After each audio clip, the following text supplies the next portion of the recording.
It'll come up in the thing.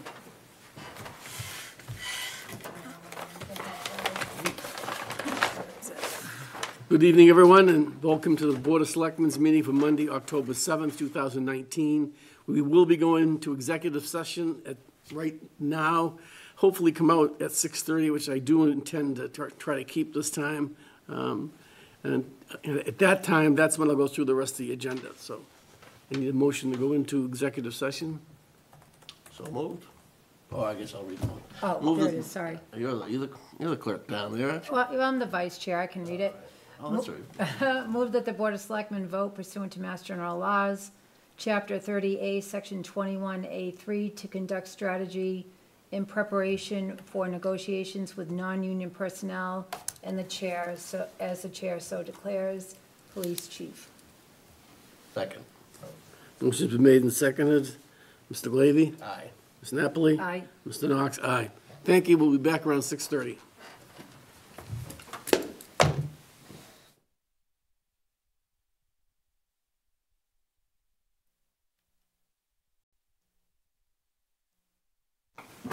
I was gonna say, is that locked? No.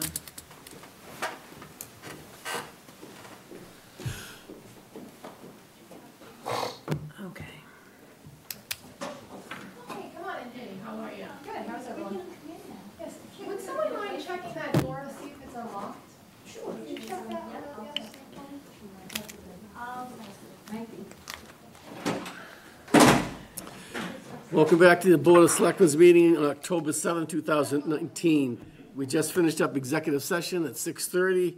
We'll do the organization Pledge of Allegiance, read mail. 6:35, Department Board updates. A, intermunicipal agreement, regional housing consulting services. B, special town meeting, logistics, recording of meetings. C, building commissioner's job posting update. 6:45, Neshobatek School District's proclamation of 50 years. 6:55, public input, members input. At 7 o'clock, we have a public hearing for the application of a transfer of an all alcohol beverage package store license from Utica Incorporated, doing business as Fallion's Wine and Spirits, to J. Ram Kabira Incorporated, doing business as Littleton Convenience. 7:15 or sometime thereafter, a joint meeting with the Working Marijuana Group, recommendations from the Marijuana Working Group based on supplemental applications from Community Care Collective, Littleton Apothecary, and G7 Laboratories. 7:45, Town Policy Review. 8 o'clock, Memorandum of Understanding with Library on Proposed Building Project. 8:15, October 28th, 2019, Special Town Meeting, Assignment of Articles. 8:30, Town Administrator, followed by minutes and adjournment.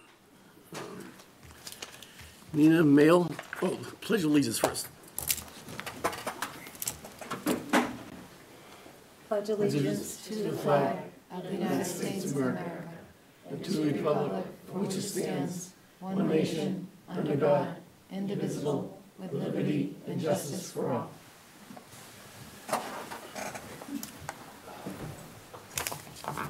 Mr. Chairman, for mail, we had a letter from the Department of Public Utilities on National Grid's 2016 to 2018 Energy Efficiency 3-year term report.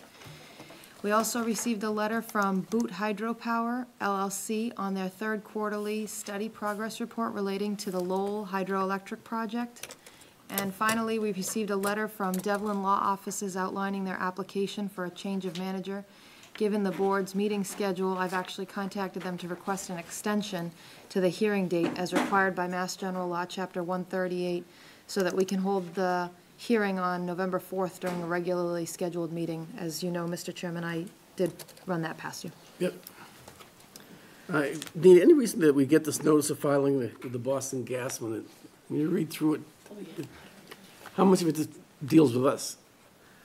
Well, to the extent that report, I would imagine that report would cover at least a portion of Littleton's natural gas, if not all. I think you're served by National Grid in the town's entirety, so anything that they've done and they've had to file with the DPU could be relevant to the town of Littleton. Although I would imagine that if there were material things to be alerted of, that the DPU would also similarly need to do that. Moving on to 3A, intermunicipal agreement with Regional Consulting Services, Regional Housing.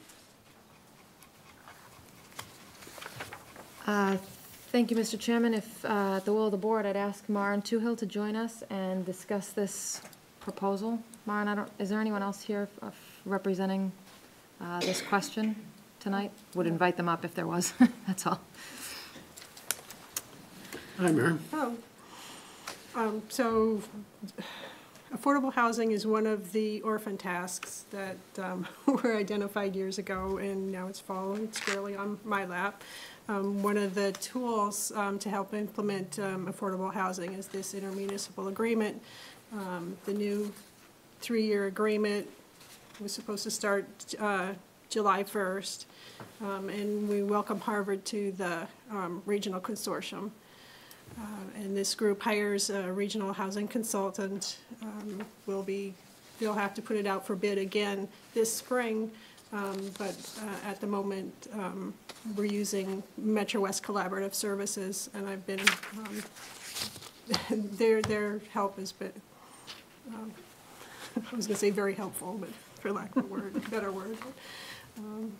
I've found their expertise, I've relied on them for several questions over time, and then they have a housing program that they're doing in cooperation with the Council on Aging, Elder and Human Services, coming up on October 29th, where they'll come do a senior housing workshop, and just they're partnering with the town on that event.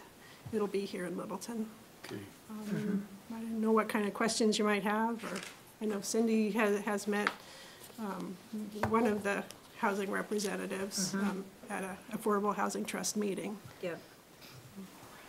Yeah, the assistance that they provide to us, it's really, we're very, very fortunate to have that resource, especially with all the housing initiatives that we're looking into and want to bring forward to the town. I fully support this agreement. I know we've seen the benefits from it, and certainly going forward with what we have before us and what we're trying to accomplish in town, I think it would be a huge benefit if we entered into this agreement. Anything, Paul? No, I was curious that what Cindy's view on it was, because I know she's been most involved with the planning board and the housing issues lately, so fine with me. And that's probably why Harvard's all in red all the time, because they're brand new. Yes. If there's nothing, probably just a motion then. Move that the Board of Selectmen vote to enter into the intermunicipal agreement between the towns of Harvard, Hudson, Bolton, Boxborough, Littleton, and Stowe, and the Hudson Municipal Affordable Housing Trust for a term of 3 years, subject to a funding appropriation. Second. Motion been made and seconded. Any further discussion? We might want to add Devon's there on the list as well. Did I miss them? Apologies. Modified motion? As amended? Yeah, as amended. All those in favor? Aye. Thank you. Thank you very Great, much. thanks, Maren. How'd that slip by you, Joe? Mr. Housing at Devon's, huh? I'm there every day, too. Okay, 3B has to do with special town meeting logistics, recordings of meetings.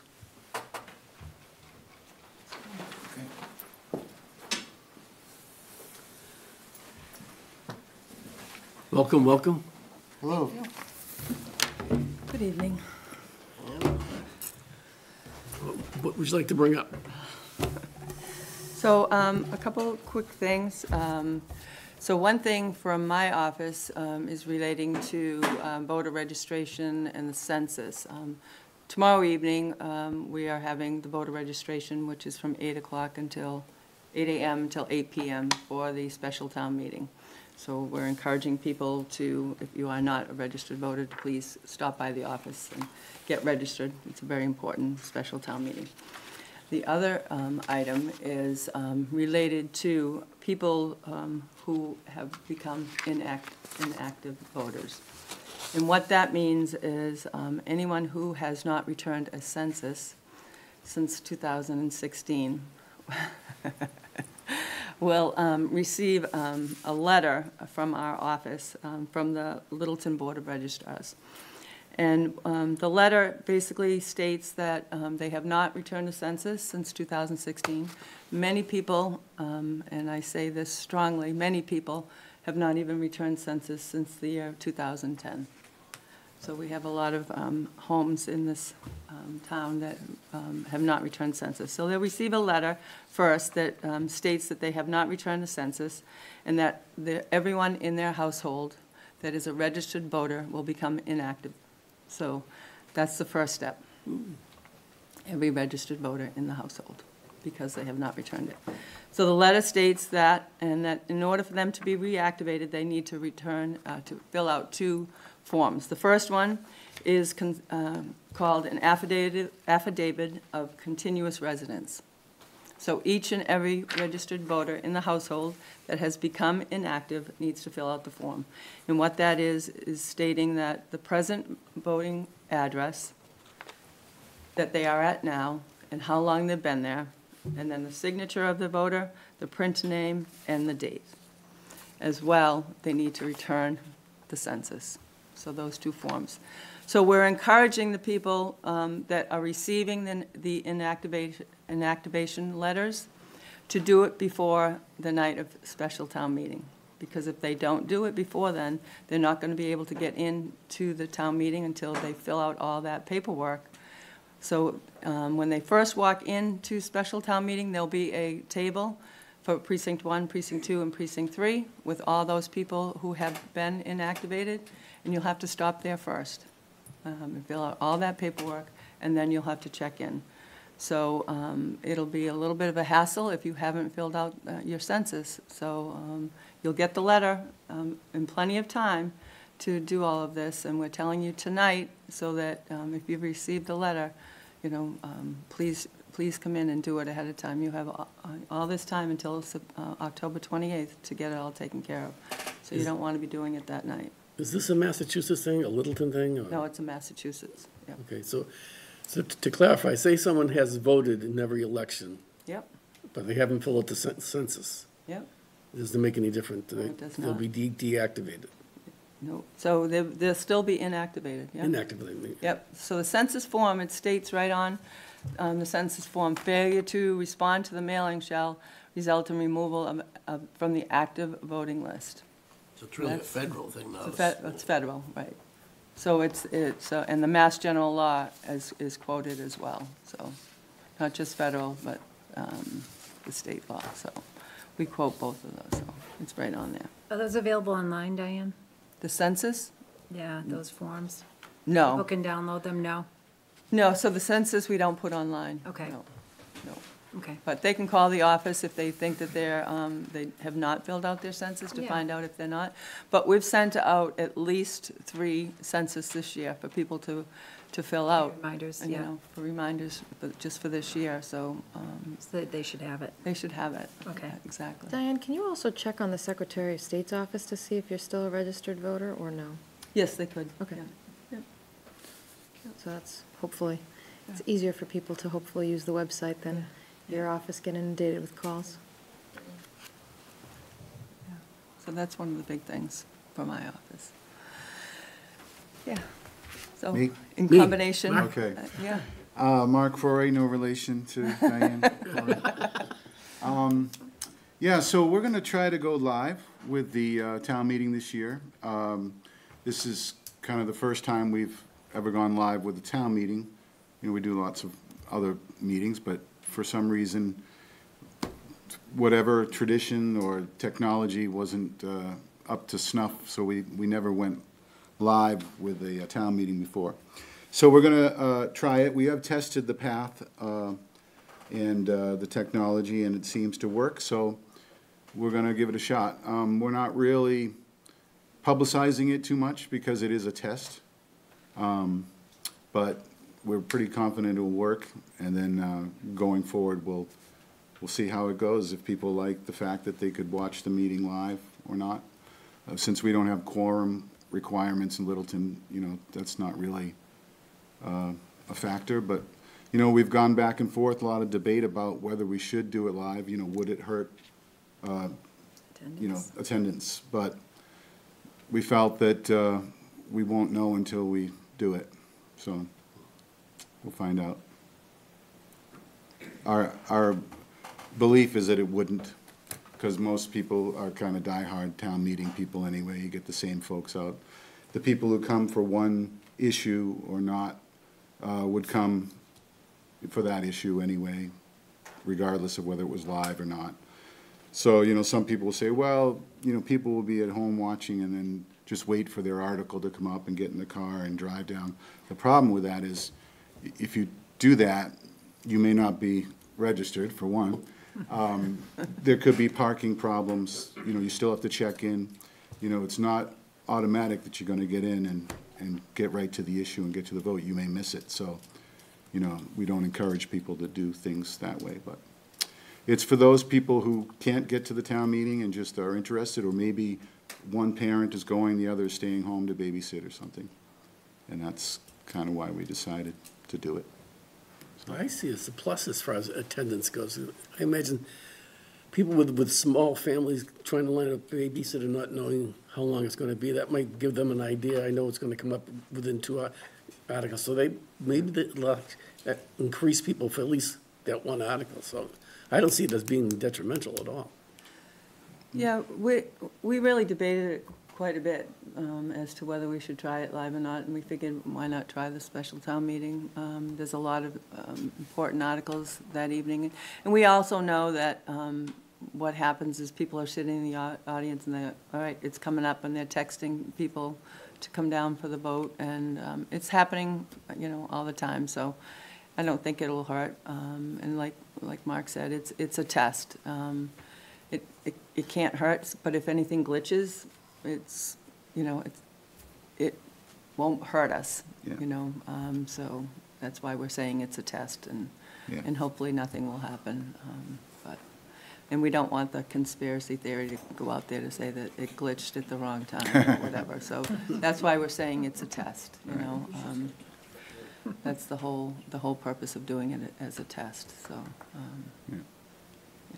Do you foresee, not counting town meeting, but someone doesn't go to town meeting, comes time for a primary, do you foresee yourself having problems when people go down there and say, I've always been a voter, why am I off? And going through the whole spiel explaining why. I just think about the amount of time you have to spend. Say that again? I guess what I'm trying to say, in the future.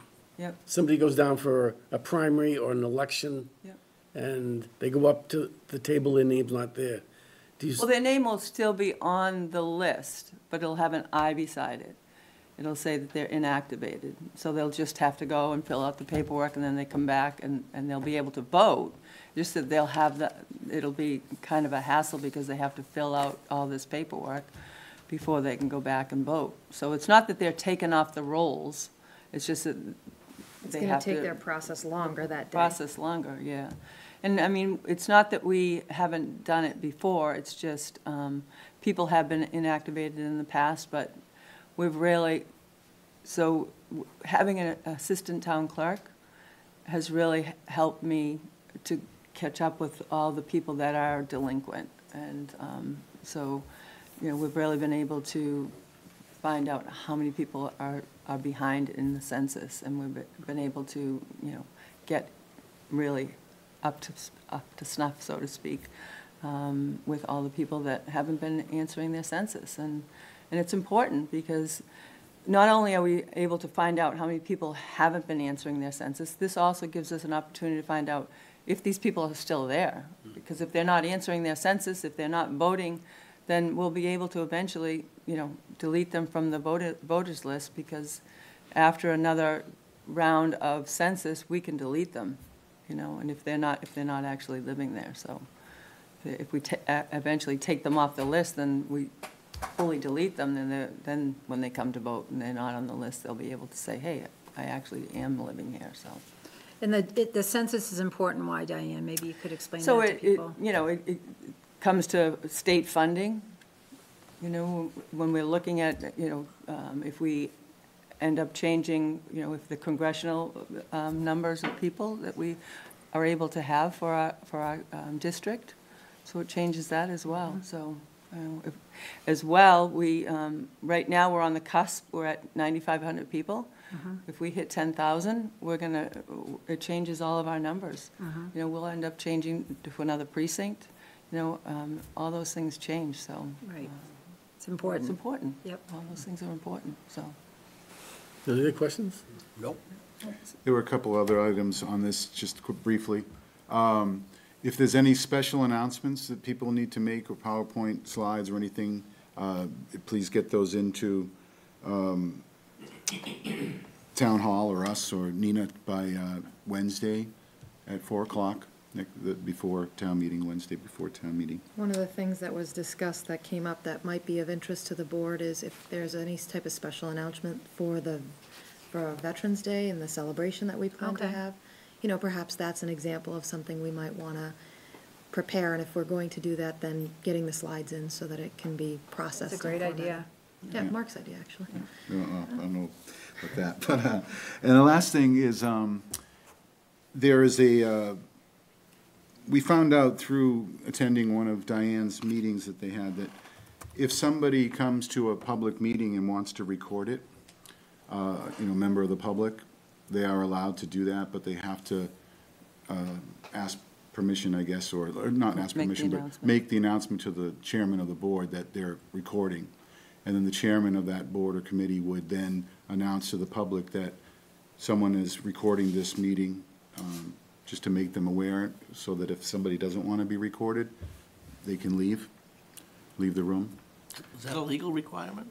It is a legal requirement, yes. So It's- people in the audience who, you know, might periodically do that, they have to, Yes, yep. So it's always been a law, and we've always known about it. It's just that the Inspector General's office, you know, said, you really need to, you know, make the chairman of the board well aware of it, and it really needs to be, hold their feet to the fire.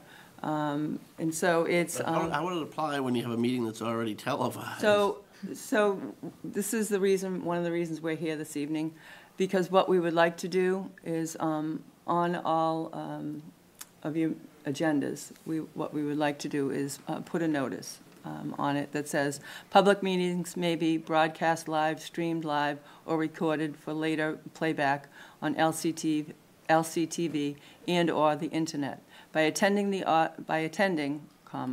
audience consents to being photographed, filmed, and/or otherwise recorded by LCTV. As well, we would like to state, attendees of all public meetings shall be aware of the Massachusetts recording law at Mass General Law, Chapter 30A, Section 20F, if they are personally considering recording any part of the meeting or a meeting in its entirety. So we'd like to put that on, and we're going to, you know, express this to all boards and committees, that they have to, you know, state this or put it on their agendas. Yeah, if we put it on the standard form agenda, that would cover it, so that people. That would cover it. However, anybody that's coming into the meeting that is going to be personally recording, they still have to go up to the chairman and state that they will be recording it. So we're going to put it on the agenda so that, you know, LCTV is covered. Would also like to put it at the doors of anywhere that LCTV is actually recording, so that they are covered for all of their meetings. Probably also should put it in front of meeting rooms where we aren't recording. I mean, if there's a meeting in some room that isn't televised, it's just as important there too. Yeah, for anybody who would be recording, too. I don't know if we Yeah. have any of those meeting spaces left. Yeah, I suppose we do have a couple of those. Yeah, maybe the Well, 202 or 233. Yep. We do those recordings, but yeah. Yeah. So this is a copy of the notice that was prepared by Diane and Mark as a result of this information.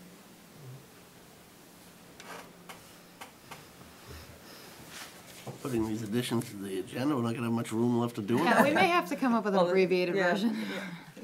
But, you know, But gotta do what you gotta do. yeah, I mean, we need to cover And the other item regarding the special town meeting, we just wanted to let everyone know that we are going to have an overflow room, you know, because we are expecting, you know, a large crowd, so, you know, if you want to be in the gym, make sure that you're there early, and there is, just for everyone to know, there is a soccer game that evening.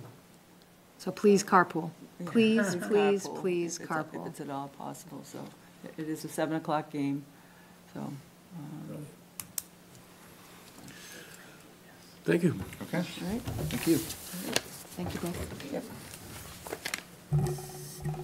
We have a public hearing at 7, which I can open up at 7 o'clock and we'll go back to it. Yes.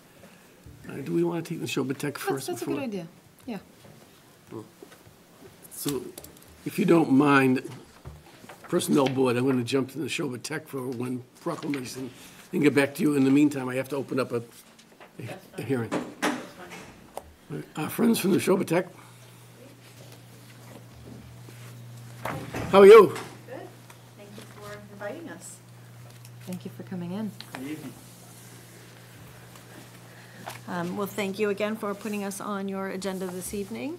As you know, Neshoba Tech is celebrating a wonderful milestone this year. We are celebrating 50 years of excellence, and we thank the town of Littleton for being an amazing partner in this celebration year.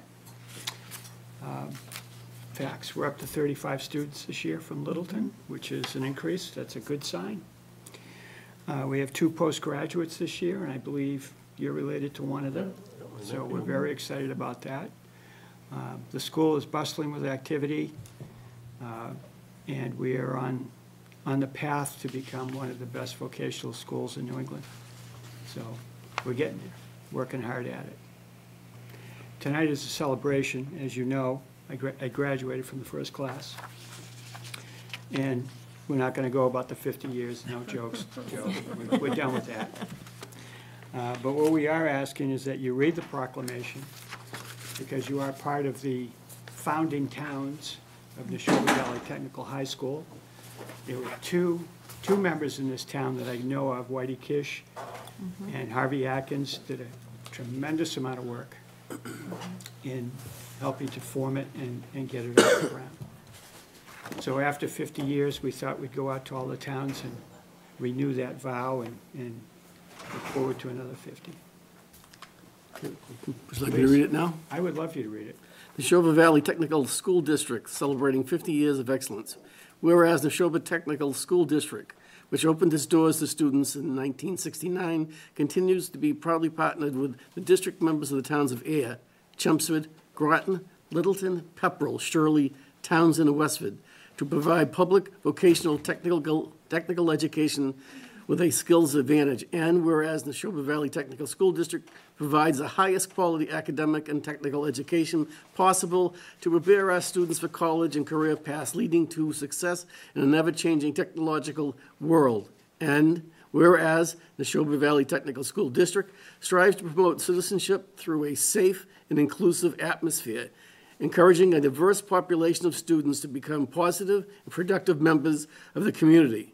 And whereas the Neshoba Valley Technical School District meets and exceeds the rising need for technical education at the high school and postgraduate levels and continues to enhance and expand its curriculum to meet the needs of the ever-changing workforce, to meet labor market demands, include courses in advanced manufacturing, dental, assisting, design and visual communications, health assisting and veterinary education, as well as engineering, robotics, biotechnical fields, and programming and web design development. And whereas Neshoba Valley Technical School District continues to provide quality vocational education in traditional fields such as automotive technology and auto collision repair, carpentry, cosmetology, culinary, early childhood education, electrical, hospitality, plumbing, marketing, and television/theater arts.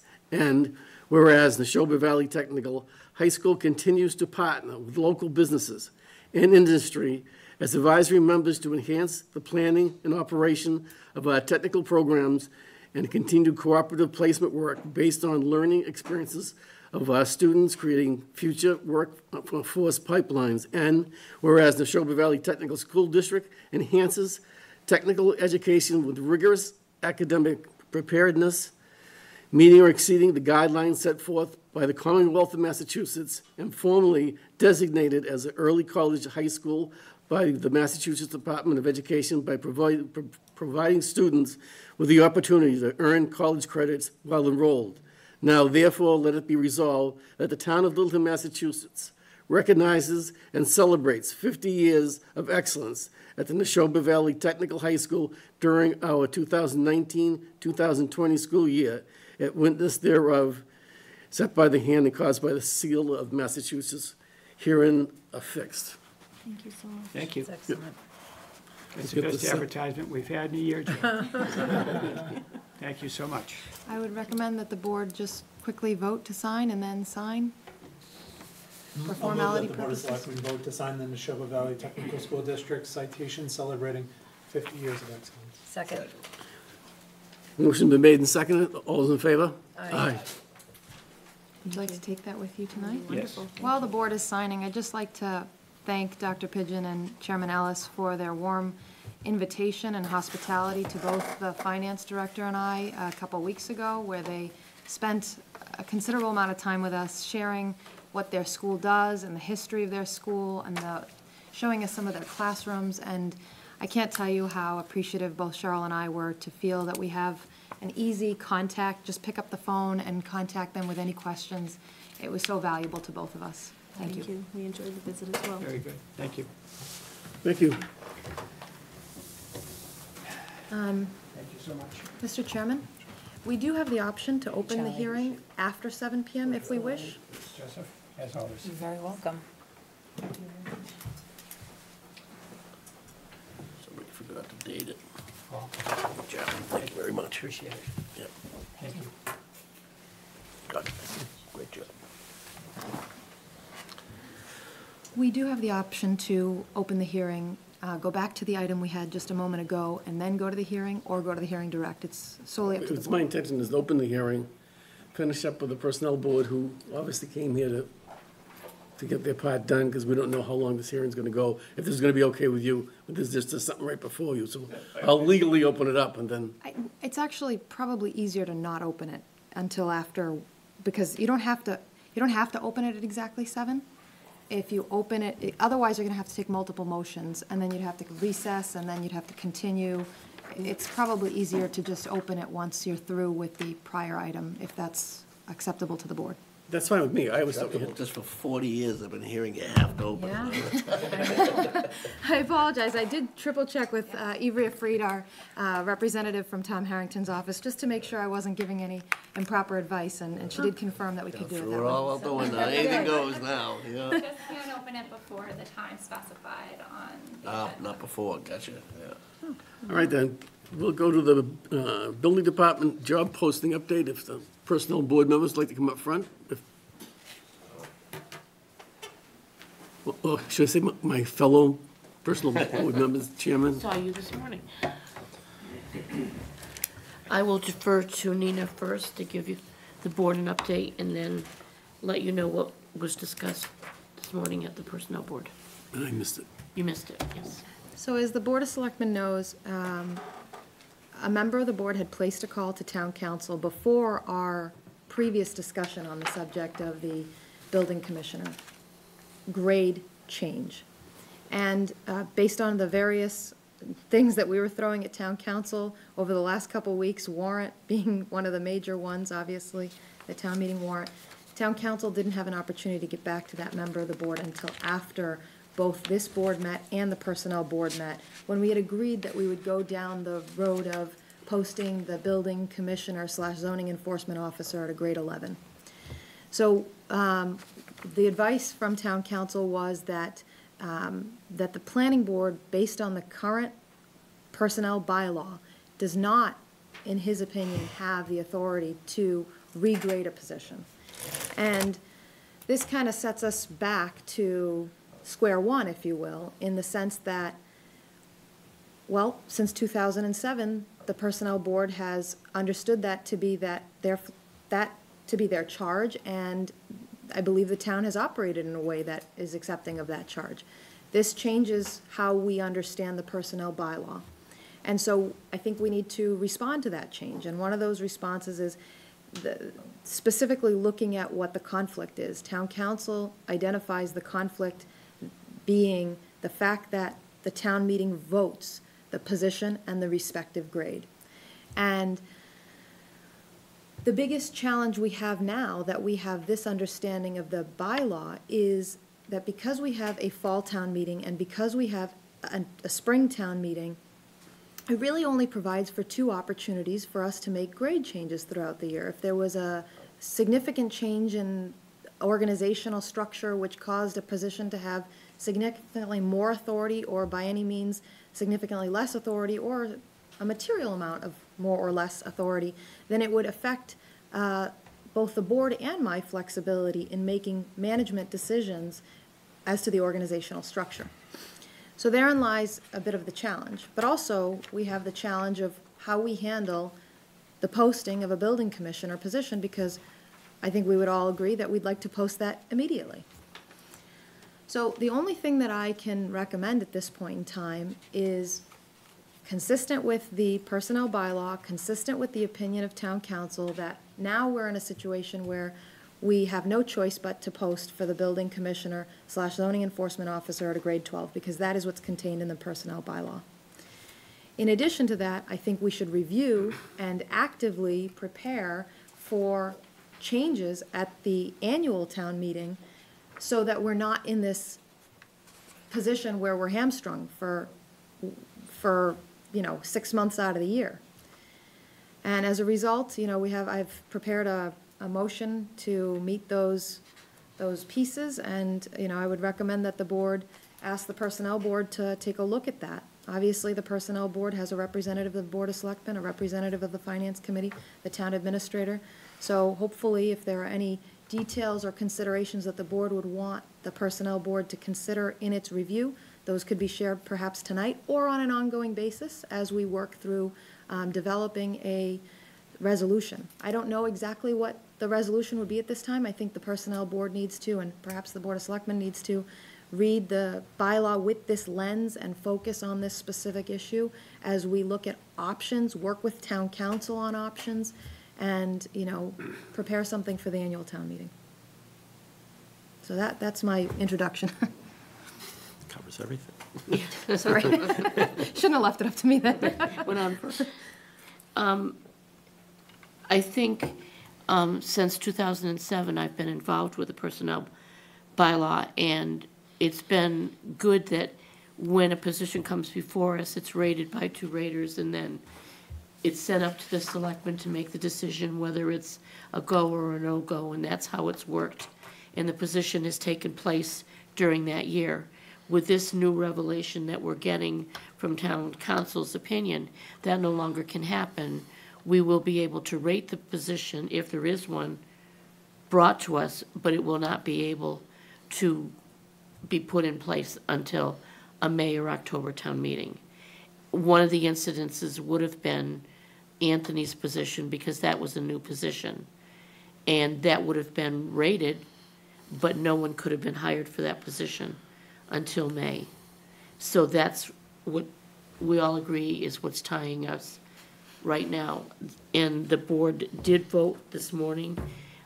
We made a motion and voted that the board is seeking the Board of Selectmen's support to review the personnel bylaw and make recommendations to the Board of Selectmen specific to classification regarding change to the bylaw to preserve the town's right to reclassify positions and maintains its organizational flexibility. And all members voted yes to this motion, except Joe, who had to leave. And I have no problem with it, that's fine. And it's no secret that it was me that sent that thing out. And it was simply because I saw what was written at town meeting and turned it over and said grade 12, and it was right there, so I just wanted clarification. I actually forgot about it until that Tuesday when it came back to me. And we had already voted that Monday, I think, Yeah. to grade it a little bit differently than when it came out. But I think with what you have there, that'll allow the Personnel Board to send something back to this board for review to try to solve this dilemma, if that's what you want. If it's just changing the wording, I mean, we have the ability to do the rating. I mean, it's an But interpretation. it's an interpretation that has to be corrected legally so that we're able to go forward. Yeah, and this is strictly, really covers us. If it can be interpreted like our council did interpret it, then that's enough for us to really go back and fix this, just because that interpretation can be made. But I think the more important piece to this is if right now someone was to retire, say, the day after town meeting, we'd have to wait. If we, when we classified a position, if we decide that it changed, the scope of work changed or whatever, we could not post that job until the next town meeting. So that's why this is a very important change that's going to be coming up, and we'll present it to you, and we'll have it ready to go in front of the town at the For May May town town meeting. meeting. Questions to the Yeah, I board? was going to say, I very much want to address if it's only a glitch as perceived, fine. But I actually think what would be more appropriate is a conversation about proper roles, and how much authority personnel committee has in vis-a-vis bylaws, elected boards. Is it more advisory, keeping us in line with market information so that we're making smart decisions, or is it more, we have authority, and then you run into whole issues of, well, if it has actual authority on people's pay and salaries, should employees be on that board? You're affecting your coworkers, so Yeah. I think. That's probably an important discussion as Yeah, well. so I mean, I welcome the opportunity to address this issue, but I hope we'll use it as an opportunity to have a, conversation that hasn't happened in a long while about, But I will say that what are we hoping to get out of the personnel bylaws and out of the personnel committee? the job of classifying the position isn't glamorous by any means. I don't think it's difficult to allow all of, what the market is bearing and what are surrounding communities. That's really not the job of the classifier. So it's strictly about reading the position description and grading it exactly how it's read. And there is a tool process, a 14-step tool process that's used for the actual grading. Right. And, But that's looking at the personnel role as exclusively grading, and I'm saying, well, Exactly. perhaps there might be other, responsibilities. I mean, it might be a trade-off of Right. certain things. So the words recommendation, is our job to recommend these changes and things like that. So those are very important, obviously, the words, but also this specifically is more driven by, this came up. But Grade 12. Suffice it to say, we should never be in a position where we have to wait from one town meeting to Yes, another to correct. make changes. That part is a no-brainer, but. So we will be working with you guys closely to, and we are going to present, to ask the town to do a new classification. And at that point, we're also asking whoever we pick to do a full look at how we do the ratings. How long ago was the last one, Anita? It was 6 years ago that we looked at every job description. Was that Stepsinski? Did they do it? They did it, and then 3 years ago, she did it as well. But it was just, we picked a few job descriptions, and then we just went out for the market analysis. And so it was shorter. And this year, we're not asking to do all employees. There'll be a small group, and then the market analysis and changing the grid is the important part. So we'll be working with that. At the same time, we'll be working with wording on how to make things actually go back to the way we've been doing it all along, that we really apparently shouldn't have been doing that way. and then back to this position specifically, I think we decided as a board to agree that the grade 12 should probably, due to the interpretation in the law, Right. maintain its grade for this next hire, and then not be changed be looked at again perhaps at the end of, in the next retirement, whenever that could be, that we would. Or earlier other in words, this next. giving clarity for whoever is listening and potentially applying for the Right, that's important We to, don't intend to drop it to a grade 11 6 months from Right, now. right. And correct, it can't happen, and that's not, so it would be based on after the position is either a new position is opened or, yes, a resignation or something, when we would typically relook at all position descriptions anyway, so. Well, and this is going to sound contrary slightly to what you just said a moment ago, Chase, but it's not meant to be contrary at all. It's just meant to be a minor distinction. Obviously, we're doing a classification and compensation. We hope to do a subject to town meeting approval, the Board of Selectmen's approval, obviously. We hope to do a classification and compensation study that considers this position and every other position. So there may be movement, and grade 12 may not be the grade number that that position is in the future, but we don't expect that any change in the classification and compensation schedule would affect the future employee in a negative manner financially, once hired. It's a much better way of saying it. Yeah. And it would not be done in a vacuum. Correct. Yeah. Any other questions? No. Thank you. We don't need a motion, but I have one if you would like to make one. It's sometimes helpful to be able to reference back when and if this did happen. I move that the Board of Selectmen vote to support the posting of the building commissioner / zoning enforcement officer at a grade 12 and request that the personnel board renew the personnel bylaw to make recommendations on bylaw changes. Second. Motion been made and second. All those in favor? Aye. All those opposed? Thank you. Thank you. Thank you both. Chase, as clerk, do you want to? Certainly can. I have it here if you want to bark them up. Yeah. We're gonna get to the right sheet. I'm going to have you come up. Okay, we're gonna open the public hearing now. The Board of Selectmen will conduct a public hearing on Monday, October 7th, 2019 at 7 PM in the Littleton. Chase, I'm sorry, could I pause you for a second? I would recommend the hearing notice be read after you open the hearing. Got a number of them up there for you. Oh. Sure. Okay.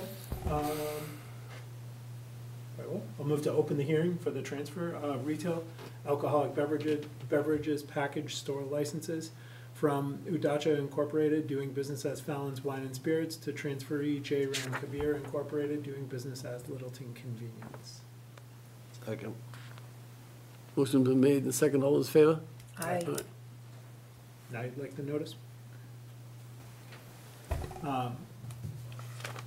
The Board of Selectmen will conduct a public hearing on Monday, October 7, 2019 at 7 PM in the Littleton Town Offices, Room 103, 37 Shattuck Street, Littleton, Mass. 01460, to act on the application under MGL Chapter 138, Section 15, for the transfer of an all-alcohol beverage package store license from Udacha Incorporated, doing business as Fallon's Wine and Spirits, Sergey Shayevich, manager, premises at 3 Taylor Street, to J. Ram Kabir Incorporated, doing business as Littleton Convenience, Rajesh Patel, proposed license manager, premises at 12 Jennifer Street. Copy of the application is available in the Board of Selectmen Town Administrator's Office, 37 Shattuck Street, Littleton, Mass. 01460. Comments thereon may be submitted in writing to the Selectmen Town Administrator's Office by noon Wednesday, October 2nd, 2019, or in person at the hearing, Littleton Board of Selectmen.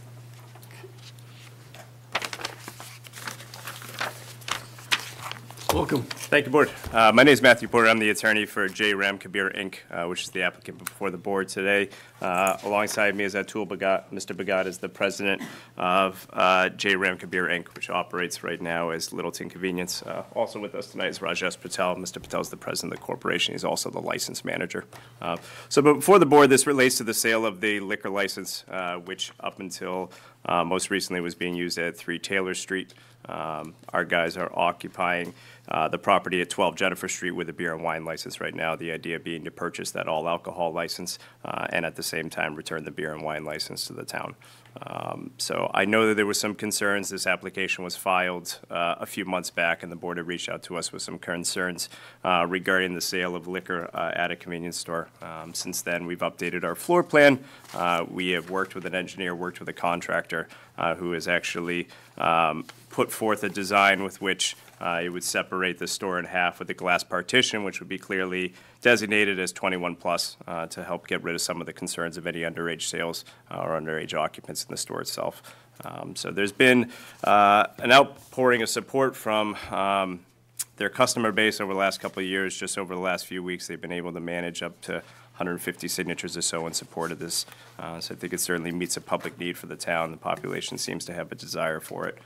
They've operated a very responsible store over the last 3 years. They certainly feel as though they could continue to operate it in the same fashion. I think it's important to note that they're not looking to operate a full package store here. You know, they are looking to keep the convenience aspect of the store. You know, the sale of the full liquor would just allow for them to sell additional product to their customer base. So with that, you know, I can certainly answer any questions that the board may have. Both members of the corporation are here as well.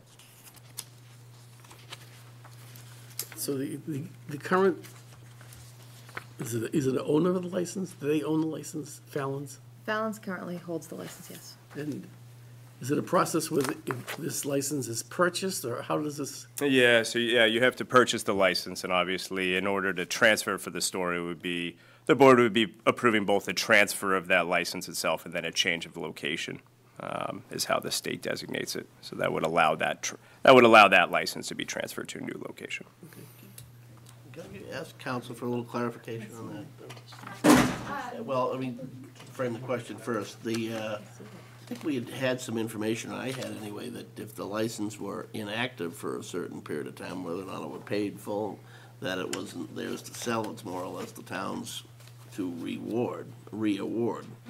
So if a license is inactive for a certain period of time, then the Board of Selectmen can hold a hearing and have that licensee come in. And if it's been inactive for a set amount of time, usually over 6 months, you can take that license back. I'm not aware that that's happened here, so my understanding is that Fallon still holds the license and it's available for transfer. And the counsel for the applicant explained it correctly. It's both a transfer from one entity to another entity and then a change of location from the Taylor Street location to the Jennifer Street location. Because I mean, it is unique, in, at least locally, in that we have historically awarded licenses to the proponents and, you know, at a set location, and since it's a finite universe, the notion of transferring a license from one property to another is new. I understand it's, you know, that's how they do it in the big city, but here, you know, it's there's implications. We have a limited number of licenses, and we have the entire community to serve. I wonder if you have any guidance on that as well. What criteria would be appropriate to use in issuing a license? Is it appropriate to consider that while one part of town might be getting an additional liquor license, and another part of town is losing the only one it had?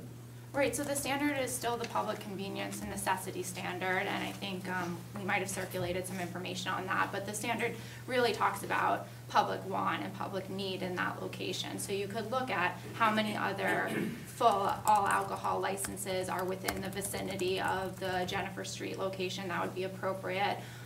You can look at whether there's a demonstrated need for all alcohol in that location, and that's a decision that the board can make. It's always within your discretion to either grant or deny an application based on that standard. So just because you've never done it before doesn't mean you can't do it now.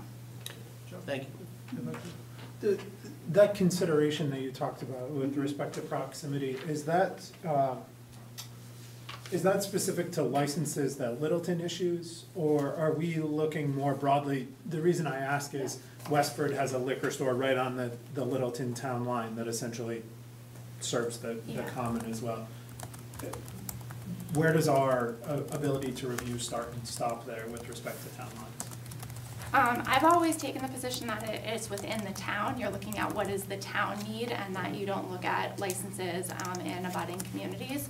But again, it's what the board wants to make, but I think that's the safest course of action, is the need within the town.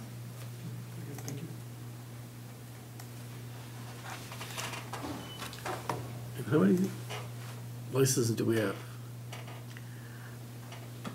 I don't have it off the top of my head. I believe there are, and this can't be, I can't say this with certainty. I believe there are, does the chief know? 17 total in town. I think the question is all alcohol, All alcohol. All alcohol, retail. I think it's 3. 3. But it could be 4, to be honest. I'm not certain. Who's the third? I think 3's our limit, that's what. Yeah. It was Fallon's, Yeah. Oh, yeah, Point, the point. the point. the point. And then, Great Road Convenience. Yeah.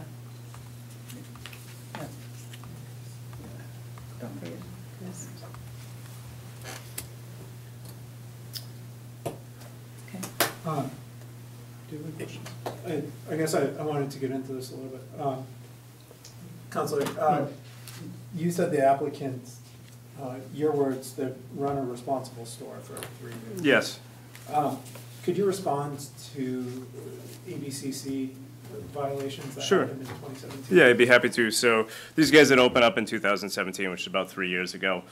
Within the first few months of operating, the 2016 they opened, I'm sorry, 3 years ago. Within the first few months of operating, the ABCC came in. They do compliance checks multiple times each year. At that time, there was a sale to an underage individual. We appeared before the ABCC. The ABCC liked these steps that these folks were taking. They took that as a lesson. They got everybody alcohol tip certified. They began in-store training. And since that date, which was 2.5 years ago, and multiple ABCC compliance checks as well as town compliance checks, they've had a perfect record since then. So I think they took that as sort of a wake-up call, and since then I think they've operated a very clean store, a very responsible store.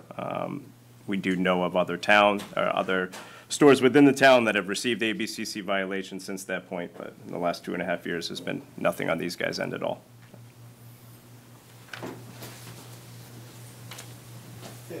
And following up on that, one of the things that was pointed out to us is that the application for a transfer of license, the applicant identified that their license has not been suspended, revoked, or canceled. So it was not So the answer was, the question is, have any of the disclosed licenses listed in question ever been suspended, revoked, or canceled?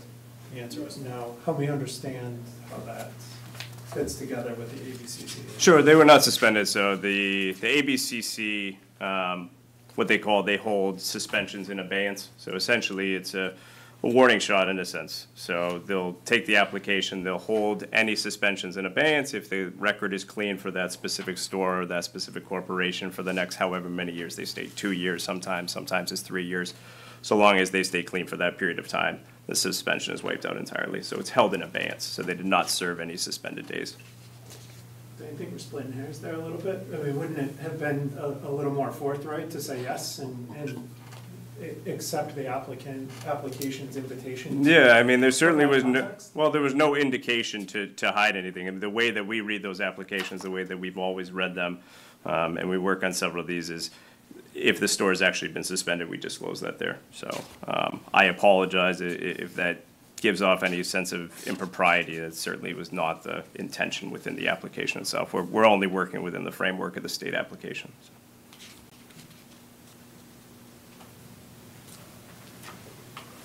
If I may, Mr. Chair, certainly. So with respect to the mitigating concerns that were raised during the prior meeting, you had said that the store has been redesigned to separate. Yeah, just to clarify, so we had, I'm sorry to cut you off, but to clarify, we had set for a town meeting at that point. Your former town administrator placed a call to my office, which essentially recommended that we not attend that hearing tonight because there were some concerns over the store. So we were not before the board, but we received some indication that there may be some concerns. That being said, one of the major concerns, and we spoke with the police chief as well, was the difficulty in operating a all alcohol license within a convenience store. So with that, I mean, I apologize to cut off the question. No, I that's just okay. wanted to just clarify that we weren't before the board. Right. Because the drawings that have been submitted along with our packet are still showing a mix of commodities. Correct. Yeah, it seems within the same footprint. Yeah, so I'm not sure if the most recent, we shared them with your town administrator. I don't know whether these have been provided over to you folks or not, but, So allow me to clarify. yeah, Now, let me step back for a moment. okay. You and I had a conversation going back, I don't know, a couple of months at this Correct. point, where you shared with me those drawings. Yep. Your application did not include those drawings, so it was not my place to assume that those drawings were in fact a part of the application, or they were not. Okay. It would be my recommendation that all information be contained in the same place. Certainly, if you wish to share that information with the board this evening, that's your place, but I could not assume that those were the drawings or Okay, renderings. that's fine. I'm not accusing anybody of anything. I'm Okay. certainly I happy to was just share the confused. drawings I with was the board looking- itself. No, I mean, that's my mistake then. That was, Have copies to share? yeah, I do, yep, so. If I may? Yeah, Sure. all right. So, probably the most helpful here. So it's just shows different- the Split off of the store. Yeah, so It's, that. it's different from this? Yeah, the confusion was when we had originally filed the original application, those were the floor plans that had been presented. It was at that point that the town indicated there may be some concerns there. So that's an updated floor plan with an engineer, and the general contractor that these guys would be working with in order to set off the separation within that store. Chief So Bernard, essentially, it's split in half with do you have the, a comment? I did. Attorney Porter, how are you? Hey. When I had spoken to him back in I believe it was May, was the time we were having a hearing on this, you had said that we were going to have a definite glass partition. Yes. Is that the plans that you're putting forward? that's correct, yes, yes. Mr. Chairman, can I take a peek at those? Pardon me? Can I take a peek at those plans, please? We haven't seen them. Oh. Yeah. No, yeah, but you could certainly come up and, Come on up. Well, my point was, Here's the thing. we haven't seen them either, that's. I think we can kick these around as much as we want. And go ahead, take a look, Matt. My preference would be. You'll wait down that end, you'll get them later. My preference would be to defer making a decision on this until the chief and us can actually take a look at those, Well, given that they're new. I do think, I can respect that, but I mean, the concept is fairly simple. It's basically, there's a company that goes in and they contract, and we've used this at other stores across the state with convenience store / alcohol licenses. So basically, they'll build a glass partition that divides the store essentially in half, and that's what you'd see in the floor plans there, so.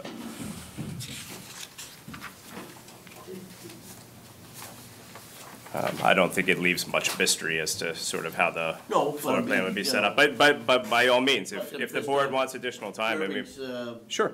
ordinarily, when we get presented with something like that, it's been reviewed by the police chief, perhaps fire chief, if there's any, Yeah, and we have if tried it's to. a redesign, Sure. it necessitates the building commissioner and fire chief looking at it, then they should, but. Yeah, So is it possible for you to identify, at least just for my question purposes and with the board's indulgence, where on the diagrams that were submitted the glass partition would go, just verbally, just so that we can tie this to that? sure. So when you'd be walking in the store, perhaps you can probably describe the store better than I could, but, Right. Once you enter in the store, left-hand side, candy and grocery, and the inside glass partition where we're gonna put the liquor. so be on the left-hand side as you walk Yeah, in the yeah. store would be the glass partition. It would divide that back end of the store. So the convenience would stay up closer to And where the keno is and where the entrance and the checkout counter. Thank you. Sure.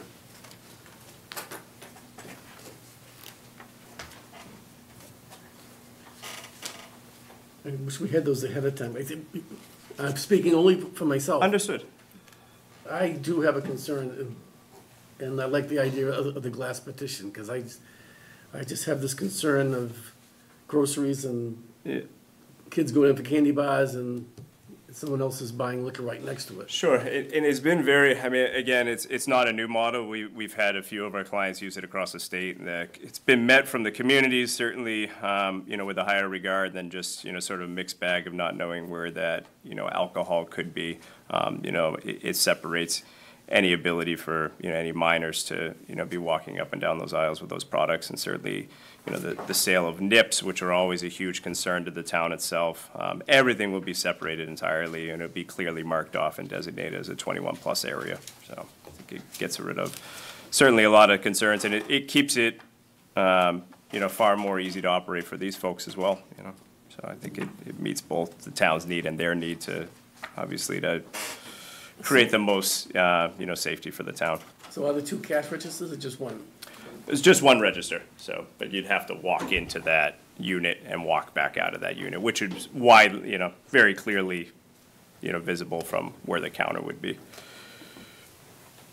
If I may, Mr. Chair. Please. So you mentioned it meets a need, it meets a need for the community, it meets a need for the store owner. The way I'm looking at it is, we already have 3 full-service liquor stores within a, less than a 3-mile radius of that location. So I don't see an immediate need for the community to have another liquor store in that proximity of town. We have other areas of town where there are no liquor stores where I feel that this need could be better met. Personally, that's my perspective when I look at this this proposal that's before us right now. I'm just not seeing how we're fulfilling an unmet need in that area of town by converting this business use over to a full liquor license. Yeah, so I would just say to that, I mean, there's no conversion of the business itself. I mean, I think that the intention is to have, you know, the sale of all alcohol be an accompaniment to the, you know, ongoing convenience store. So there's certainly there's no desire on, you know, these folks' behalf in order to operate a full package store to try to compete with the other stores in that area whatsoever. And additionally, I mean, the problem with 3 Taylor Street, and we looked at that store to try to see what could work, you don't see many package stores in the state of Massachusetts go out of business. And unfortunately for this seller and the numbers that they have at that side of town, you know, there's not enough population in that area to support that store itself. And so we did look at that. We spoke with the seller, you know, in detail regarding that as well. I think the new package store that went in town maybe 3 or 4 years ago, close to his location, really cut off the necessity for that area to have a full alcohol license. So with that, you know, there's only so many available spots in town. And here, you know, I don't think that we're trying to, you know, compete directly with those businesses. We're just trying to offer an additional product to the customers. So do I understand this right, that One Stop Liquor, which is all the way on the other side of town, put Fallon's out of business, but you guys can survive even though you're only 2,000 feet from One Stop Liquor? Yeah, well, I think we can certainly survive because we're a convenience store a convenience store with beer and wine right now. So if anything, you know, they're looking at, you know, maybe an increase of, you know, 10% of sales, you know, something along the lines of someone being in that store, you know, may, you know, from time to time be looking for an additional product. They're not trying to operate a full package store. I mean, that's not the intention whatsoever. I mean, the convenience store is still what drives that business. It's just an additional product that they're looking to sell. Again, the facts don't match with what you're saying here. If what you're talking about is increasing sales by 10%, you're coughing up 1/3 of the footprint of your store. The math is wrong there. If you're gonna use 1/3 of the footprint of your store to increase sales 10%, no, that's coming at the expense of something else. They're reconfiguring the store. So right now, the beer and wine, it was never brought to our attention that we needed to separate the beer and wine in the store. So you have to understand, it's not just taking up that footprint. The beer and wine is already in that location. What we're doing here is, if we're gonna try to separate it out and make the town feel more comfortable, we're gonna move all the beer and wine and the liquor back. So a portion of that business is already there. I just want to take issue and see if you might have a response, counsel, or your client, on the notion that because Fallon's failed, or that therefore that area of town, you know, has not demonstrated a need for it. For about 50 years prior to Fallon's, a very successful store had sold liquor there, and you know, perhaps it has more to do with the management model or other considerations. And I don't think that you've adequately made a case that that part of town is not in need of service. And I mean, what's the suggestion to folks? At least everybody should drive to the Common? No, I don't think that that's the discussion to have at all. I think right now you have a seller that owns an all alcohol license that wasn't able to operate at that location successfully. And with that, you know, they attempted to sell the business itself. You know, Package stores are in strong desire in Massachusetts. They were unable to find anybody, to feel comfortable, including my clients, with purchasing that location for whatever amount of reasons. Maybe it's poor operation, maybe it's the population on that side of town. But in any event, in the end, there was not enough of a desire for anybody to operate out of that area of town. And so with that, I think my clients see an opportunity to grow their business, but essentially do something that's still, a bit different from the other package stores in town. So I don't mean to state that that's the only, deciding factor. Obviously, numerous things go into a business going out. But when we looked at that area, of town, it did not appear feasible for us to operate a package store out of there. And, but if we were to approve this sale, then another location in a good half of the town, whether it be in Pingreville or up by the Groton line or one of those existing retail spots, should open up with somebody interested in starting a store that would have all that. Well, we wouldn't have the ability after the awarding of this license to recognize any good candidate property in a wide swath of the town. No, well, and instead we would have a condensation of this product. I mean, I don't make the state laws. I wish we didn't have that restriction, frankly. I'd like to take it on a case-by-case basis and let the town decide. But the reality is when we have 3 to award and just segregating them all to one neighborhood is, I don't think it serves the best interest of the town. Well, as of right now, the business is not being operated and the package store license is not being used at all, nor it has been, so. I get that. We understand that, but it's not saying that something couldn't open up in some of the areas that Mr. Glady had just mentioned in the other part of town. But I think the license was available for, an extended period of time, and certainly has been, and, as far as licenses are concerned, it's not as though, I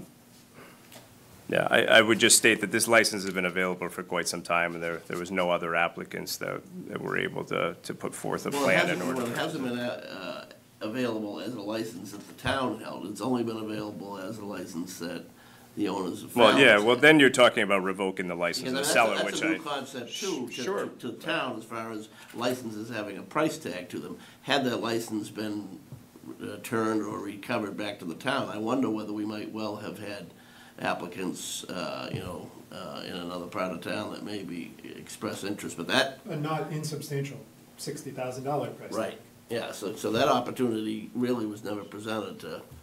Well, right now it's the seller's license, so I suppose that the town is now talking about revoking that seller's license, which has nothing to do with our application. Well, nobody here mentioned that, but. But that would have to be the process in order for the town to get it back. Or surrender it. I would find that to be unlikely.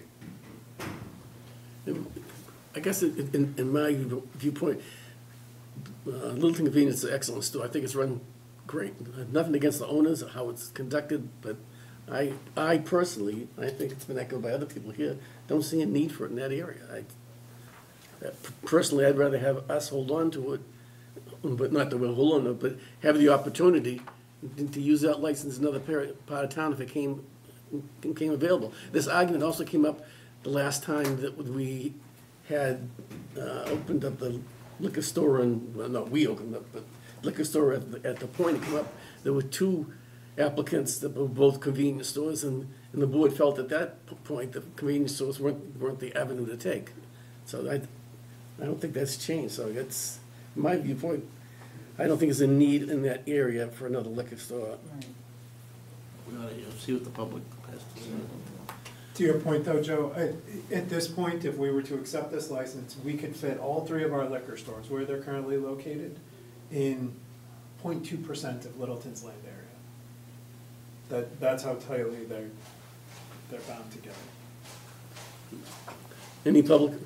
I just wanted to add, and I think Chase's point is right on line, but it's 2 different things. One is revoking the license, that's its own separate process, its own separate hearing. What's in front of you tonight is whether there's a demonstrated public need and necessity for the license at the location that the applicant is seeking to have it transferred, and whether they're a qualified applicant to hold this license. So the board should focus its comments on that aspect.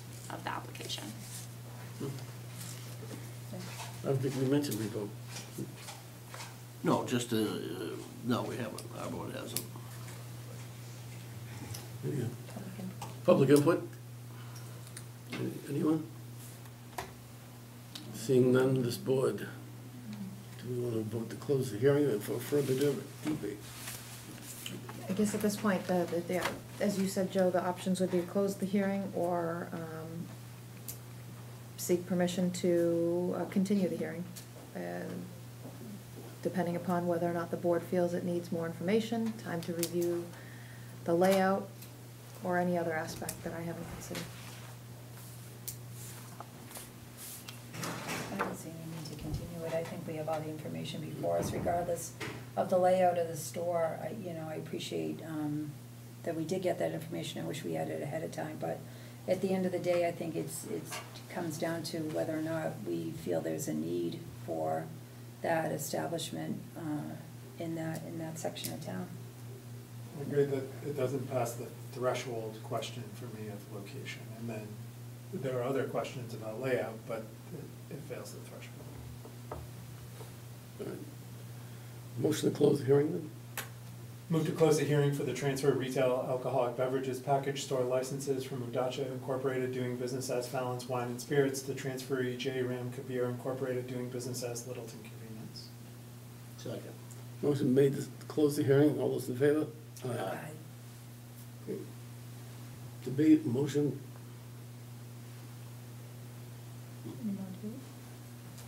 No. Ready for a motion, then, I'm Joe? sorry, can I just make a point? I was just reading the motion.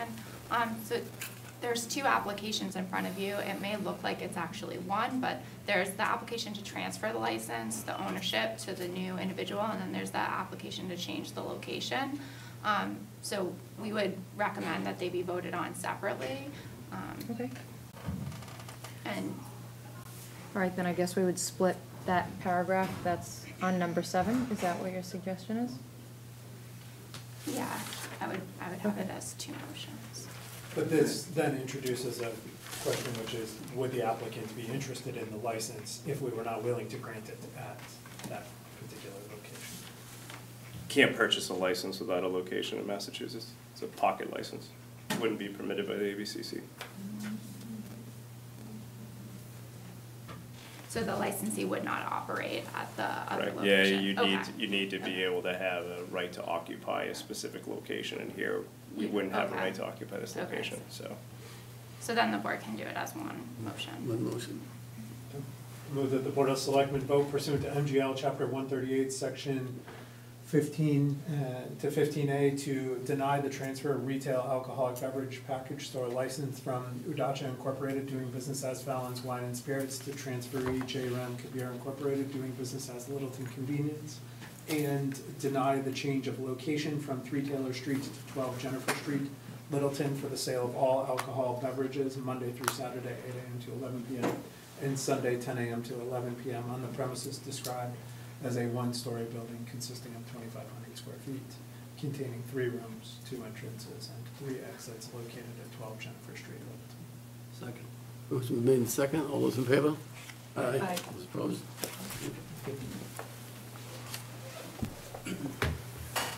So under the law, you have to put your decision in writing, so we can have a draft for the board if you want to authorize one individual on the board to approve it and work with town council or Nina. Council, Chairman. Leader and council.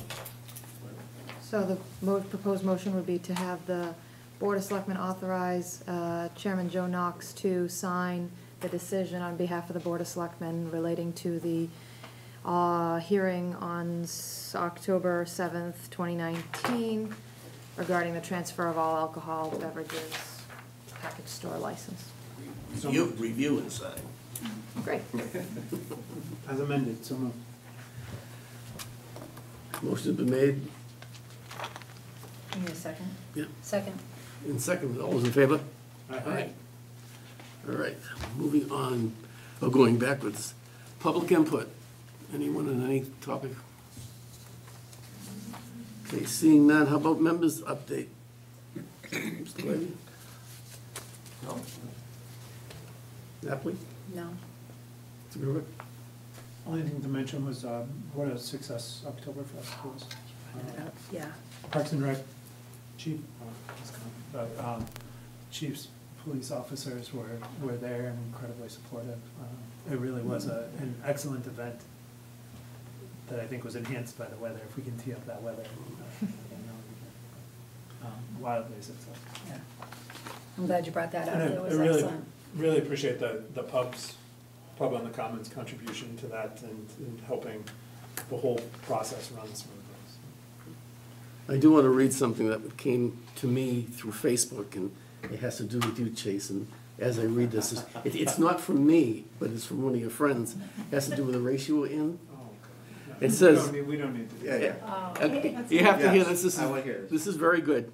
Everyone who ran the Smutty Nose races today did it great, but our boy Chase Gerbic deserves special recognition for finishing 8th, 7th overall male in a race with more than 3,000 participants. Whoa. He ran a 1:19XX half. That's a 6.04 pace for 13.1 miles, a 6:04 pace for 13.1 miles. Congratulations.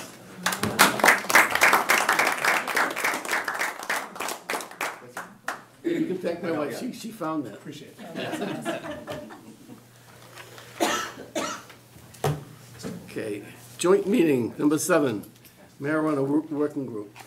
So, Mr. Chairman, I would just say that since Attorney Freed was going to be here this evening, I asked that she stay for this discussion in the event that the board has any questions for town council's office.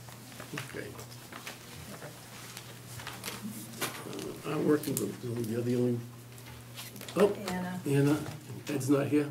Ed's not here, Chuck's not here. Chief is here. And the chief, yes. I'm here. So I can, do you want me to? Please. Jump on this. So the marijuana working group met once again, just to back up a little bit. We had the 2 retail marijuana applicants come before the board. They were given direction that they should go back and mitigate some concerns of the board at that time. We also have a 3rd applicant, which is for a testing lab, G7 Laboratories, which met with the board some time ago in the normal course of the other applications that had been considered. We sent them some follow-up requests for information that they submitted, supplemented to the board, to the working group rather. And so now we're at the stage now where the working group did meet, they reassessed the applicants and the subsequent information that they provided to the working group. That would be Littleton Apothecary, Community Care Collective, and G7 Laboratories. And so there were specific concerns, I believe, that we don't have anything from G7 Laboratories, but we do have in the packet from Community Care Collective and Littleton Apothecary. They pretty much provided a concise summary of the concerns that were presented with their applications at that time and what steps have been taken to mitigate those concerns.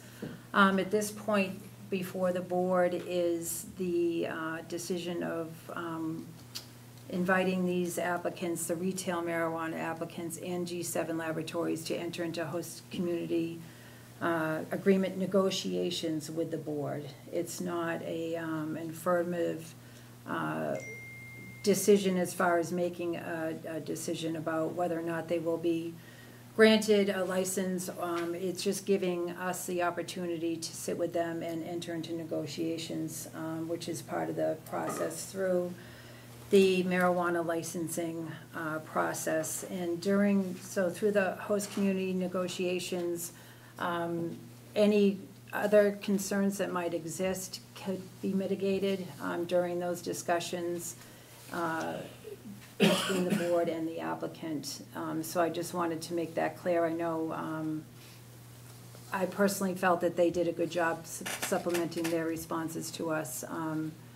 And now before us is the decision of who to invite to enter into those host community agreement negotiations with us.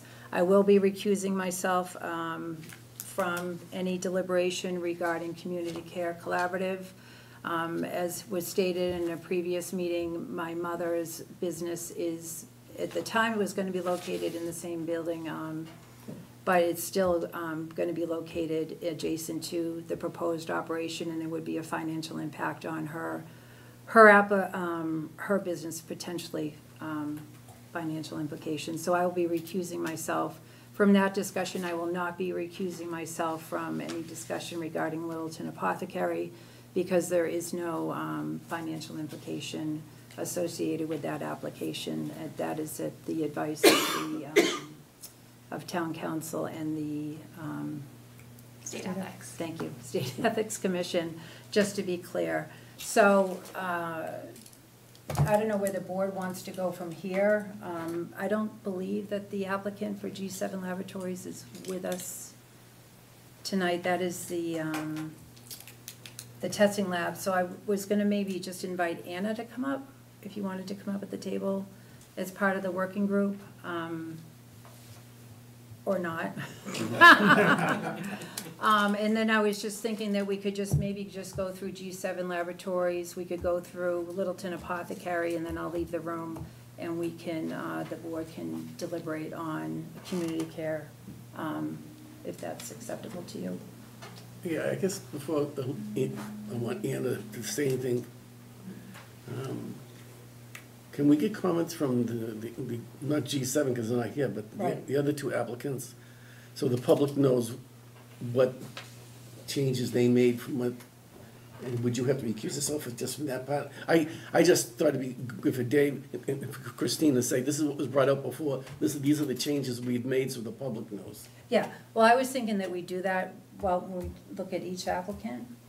Like with G7 Laboratories, we could talk about the concerns that were raised and how they mitigated them, but then do it with each as we look at each application, Joe, or? No, that's fine. Does that make sense? Yeah, that makes sense. And Anna, you can sit right up here if you want. Or not?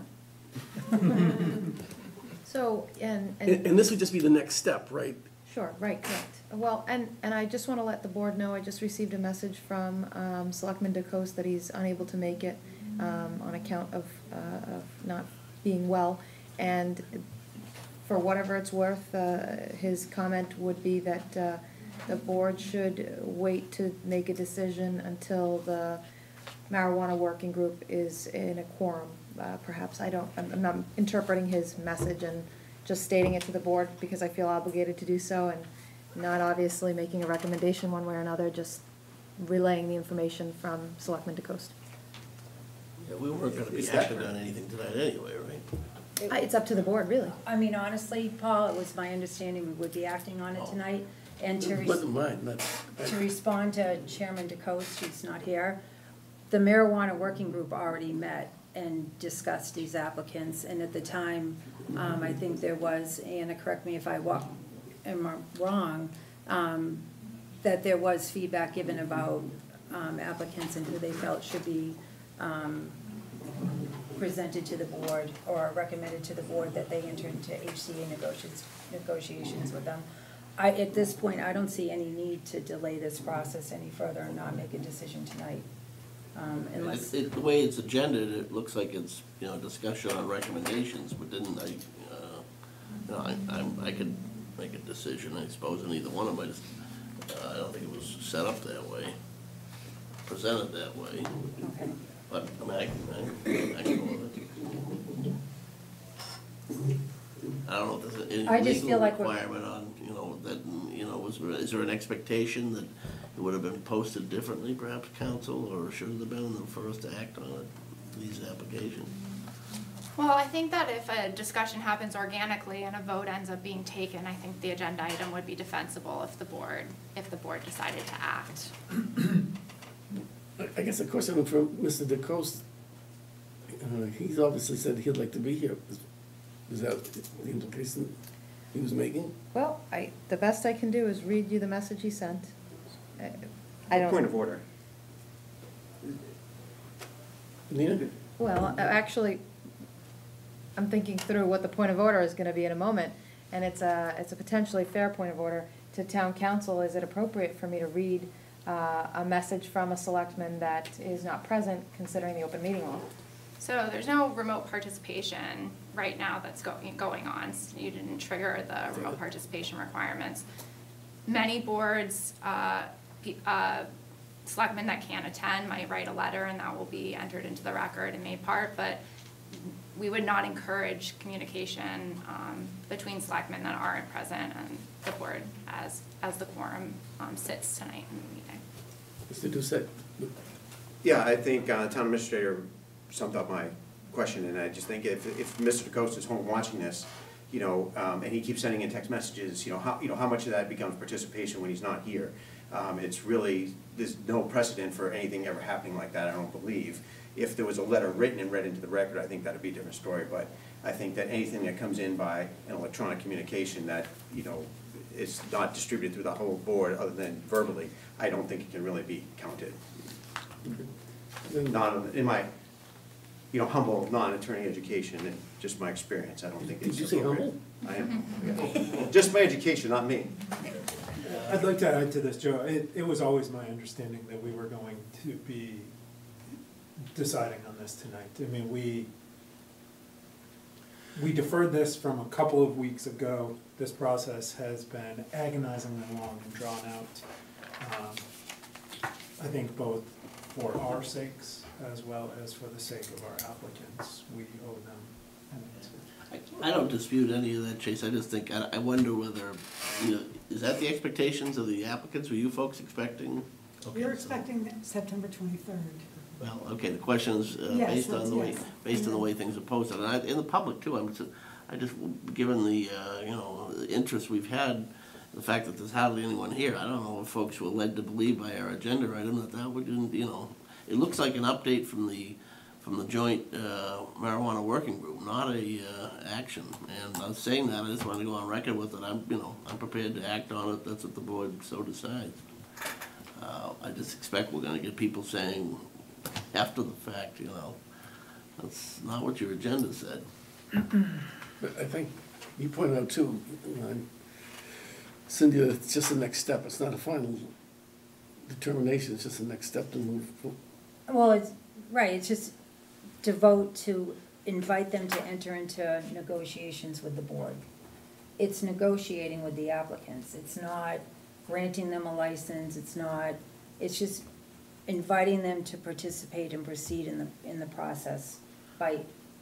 Well, I mean, we're limited. We know we have two, and if we act on two and those negotiations are successful, then they should be, then, all right.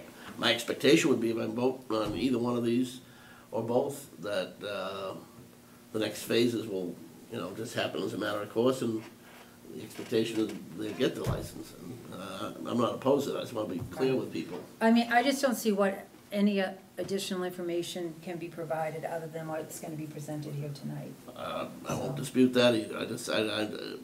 Again, my concern is the way it was worded on the agenda, and I can see how members of the public might have looked at that and said, oh, I didn't realize they were going to be voting on that tonight.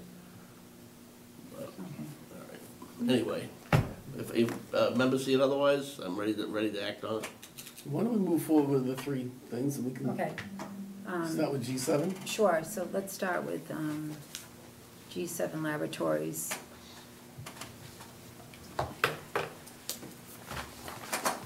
And I don't think that that's in the packet. No.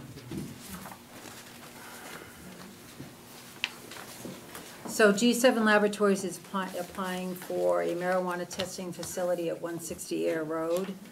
The marijuana working group reviewed the submission and got in contact with G7 Laboratories requesting additional information regarding their application. The areas that we lacked sufficient information included financial records demonstrating capitalization or investment sufficient to ensure the applicant's solvency. And the second area was, they had used language, they had used the word acquired and not incurred in their capital cost analysis. We asked them to clarify that. There was some punctuation problems with their financial information. They clarified that for us. The floor plan that they had submitted to with their application was illegible. So they corrected that and provided a legible copy of their floor plan. They provided a parking plan for their business.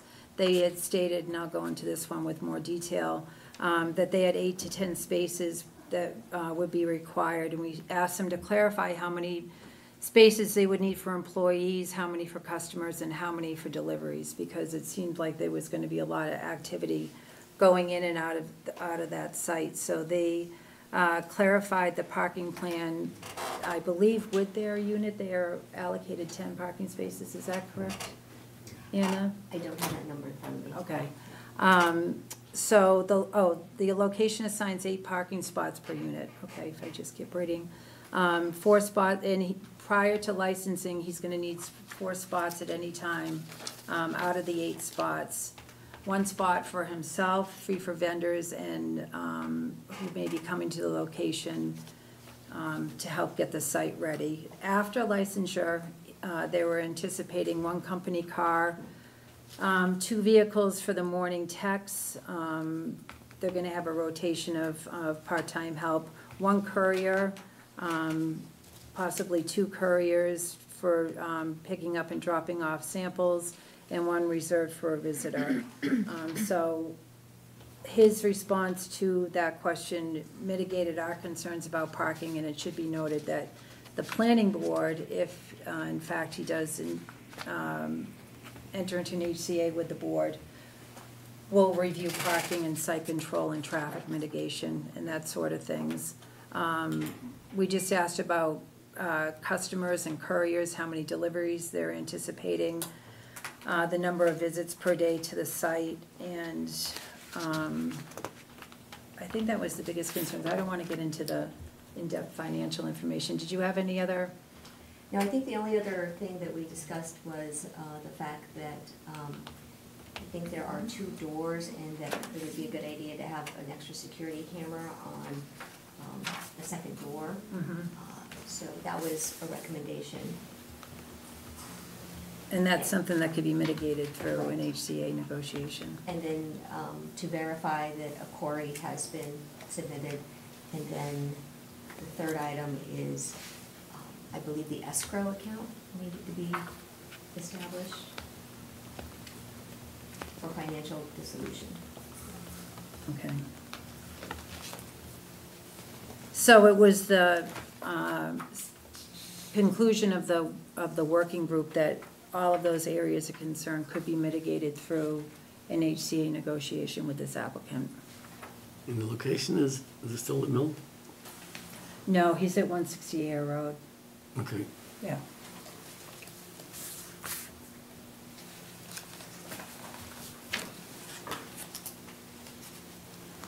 Do you have anything else, Anna? Oh. Chief? Cindy, you may just want to add what we found out in the working group, the amounts that they're going to have on the premise at all times. Very minute portions, very, very minute portions for sampling and for testing. You're not going to have large quantities on the premises at one time. So they take the samples from the locations and only bring, Okay, any further discussion by this board? Okay, that's done.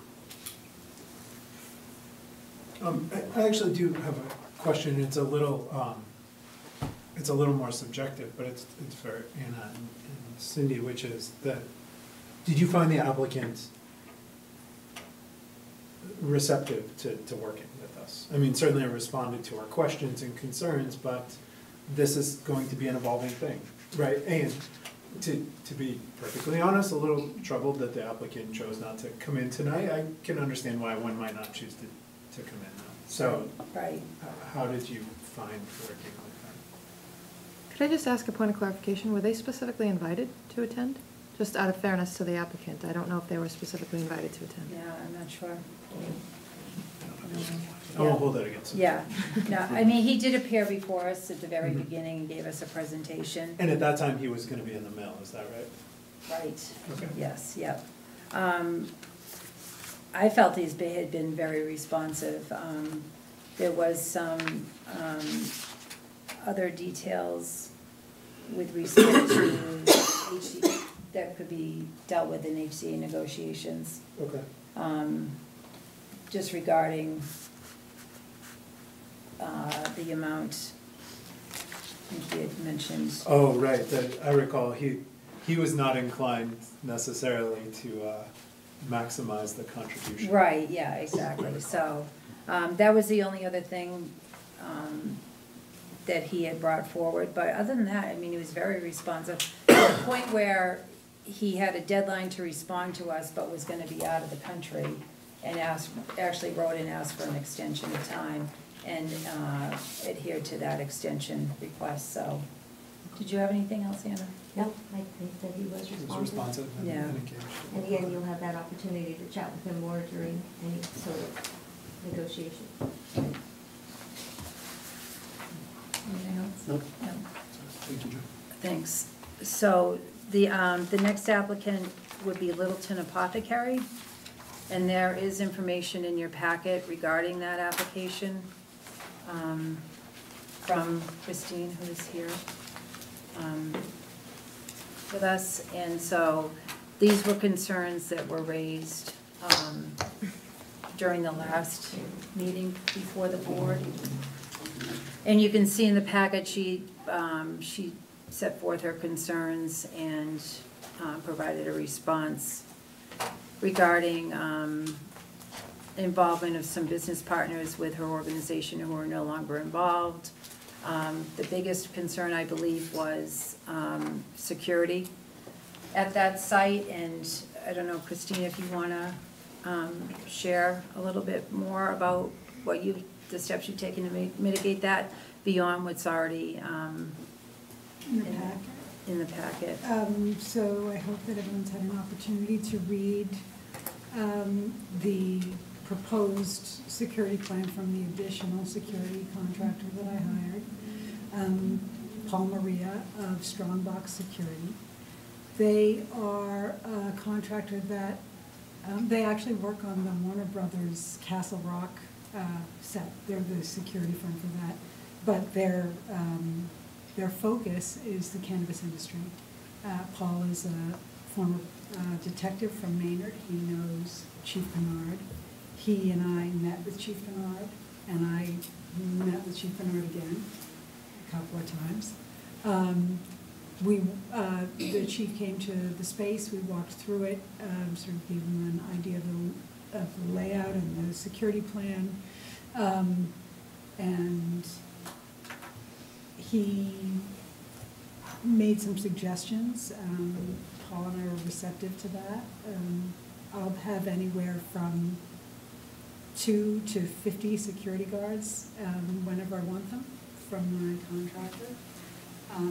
For any, for deliveries or for any other sort of request that, that I make to my security firm. I have a lot of flexibility with this company, and it's pretty exciting. And I don't know, the chief had some questions about traffic details, and of course, anything that he suggests is fine with me. He knows traffic and other things better than I do. My goal is to collaborate with him, with my security director, chief, whatever title he has, forever, always. I think we need to have security plans in place, without going into a lot of detail, that everyone is comfortable with. So that's my goal, my main goal, and always has been. Quick question. Opening up, let's say you have a slow day, you're not busy. Will he have one person on duty, or? Well, so I can contract, I'll probably never have one.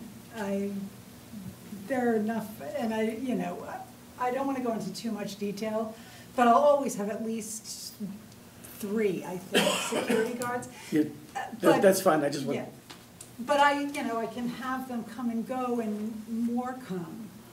They're all gonna have the same security vetting process through the State Cannabis Control Commission, all of them. So I can have as many as I want, whenever I want. And did you have any other comments from the working group? Well, I do thank Christine for answering the questions about safety, which was a big issue. And I think she was also responsive in providing a copy of the financials that we requested, so I think we are good. And there was just one other question about a revised floor plan regarding square footage of the front store and the queuing area and the man trap, which you provided. Yeah. Yeah, so, and just overall throughout this process, she's been very responsive with getting us information that we requested in a very timely manner. Please. Ask the chief a question. Chief, could you describe for me your comfort with Mr. Maria's qualifications? Is someone who you know or have known or at least know of? Have you looked at a resume? Are you comfortable with his ability to do the job? Sure. So Paul Maria is a retired police officer, retired detective from Maynard. When I was a detective, we worked many cases together. Okay. So I did work a few cases with Paul. He retired early, decided to get out of law enforcement. He opened up a security company, Strongbox Security. He's been doing various protection details, armed and unarmed. I think he has a capacity of almost 60 officers or security guards that work for his company. They were very, very receptive. I went to the site plan. I visited on 2 or 3 different occasions. Gave him my suggestions as to what I saw. He agreed wholeheartedly. We changed the whole queuing area up.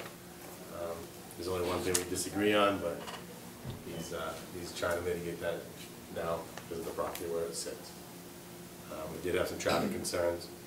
Myself and Mr. DeCoste came up with a couple different options for them in regards to getting vehicles off of the 2A. Paul was in all agreement for that to make sure that we were going to do the right thing there. All in all, I think we're okay. Thank you, Chief. Any questions, Paul? I'm very satisfied with the changes that have been made, and they directly addressed concerns I cited when I voted no earlier, and that had to do with the management structure of the team, the vagueness to the security, and some of the building issues. And I think some of those building issues, if we go forward, can be addressed on the planning board part of the process better than through us. Christine, can you just remind me how many parking places you have? That's only because I'm going around counting, you know? Right, so the facility has 50, but there is space in the back that we want to talk about adding more, with the planning board or the Board of Selectmen, or I want to talk about. I also was hoping to, if you recall, Cherry Stone was willing to lease spaces to another applicant for my proposed location. And I've just been waiting to see if I would get to enter HCA negotiations before securing options to lease on further parking.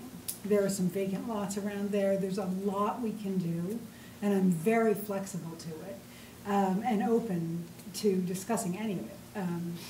I think there are a lot of options. I outlined them in this book, in my parking plan. So, yeah, if you just look in section O, no, O might be parking.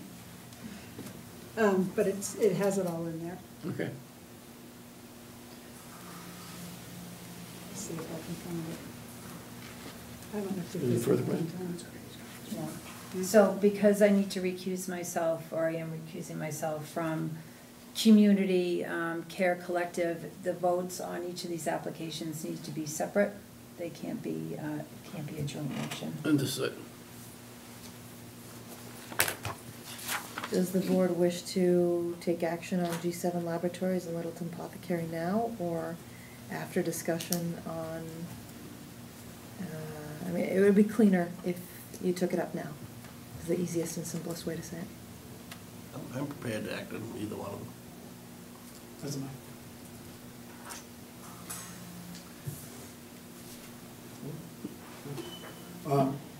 Move that the Littleton Board of Selectmen agree to enter into host community agreement negotiations with Littleton Apothecary and G7 Laboratories. Second. Motion been made and seconded. Any further discussion? Seeing none, all those in favor? Aye. Okay. That was G7. That was me too. Yeah. Wow, thanks, Kevin. Okay. You're gonna step out. I'm gonna step out. Cindy, before you step out, would the board wish to discuss next steps at the November 4th meeting, or does the board wish to outline what comes next for both of those?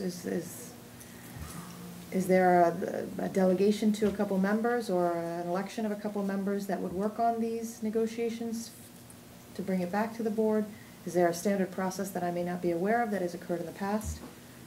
To be perfectly honest, I'd like to think about it a little bit, and I know that's probably gonna drive the applicants bananas, but. Think about it beyond tonight? Yeah, exactly. Essentially be prepared to talk about what that structure How we looks like. wanna Because structure honestly, the I've spent negotiations. time looking at and deciding whether to enter into negotiations and haven't thought much at all about how Yeah, that so looks. we'll just wait on that next part.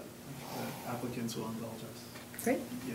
Sorry, just one comment on that. Our office has negotiated quite a few of these, so we can also, if it'd be helpful, we can prepare a memo or even just a simple email explaining what other communities have done. That would be helpful. That would be incredibly helpful use of that time in between. And if, to the extent that town council's office has some representative examples that you think are particularly good or particularly bad, and you would want to circulate those, we'd be very interested to see. We can do that. Mr. Chairman? Yes. Can you put any type of time frame on that for the public and the applicants to know, like, you know, are they gonna hear from you in a month, in 2 months, you know? Well, Mr. Chairman, through Hours, you, Judge. and without, just to identify the facts, the next regularly scheduled meeting of the Board of Selectmen is November 4th. Certainly it could be after that. If the board wished to schedule a special meeting before that, that's the board's prerogative. I would say we just go with the 4th. Yeah, I would be prepared to take it up on the 4th, for Because sure. we got the town meeting coming up. We don't have the bandwidth between now and then to do it quicker with everything else we got going on. Okay. I just want the answer. I'm just joking. Yeah. I just like to joke with you. I miss you, Joe. Yeah.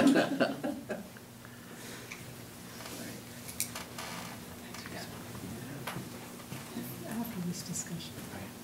Don't go far. I'm not.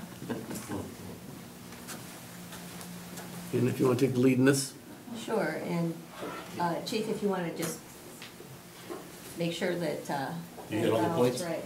So with Community Care Collective, we had the same type of discussion going through the updated or amended proposal, and you all have a copy of what was submitted, the opening statement, including comments then from previous questions that were asked of Mr. Gianetto, the applicant, the overall impact to the surrounding neighborhood, traffic mitigation, and concerns about winding down the business. I think the easy one to talk about, and the concern about displacement of tenants.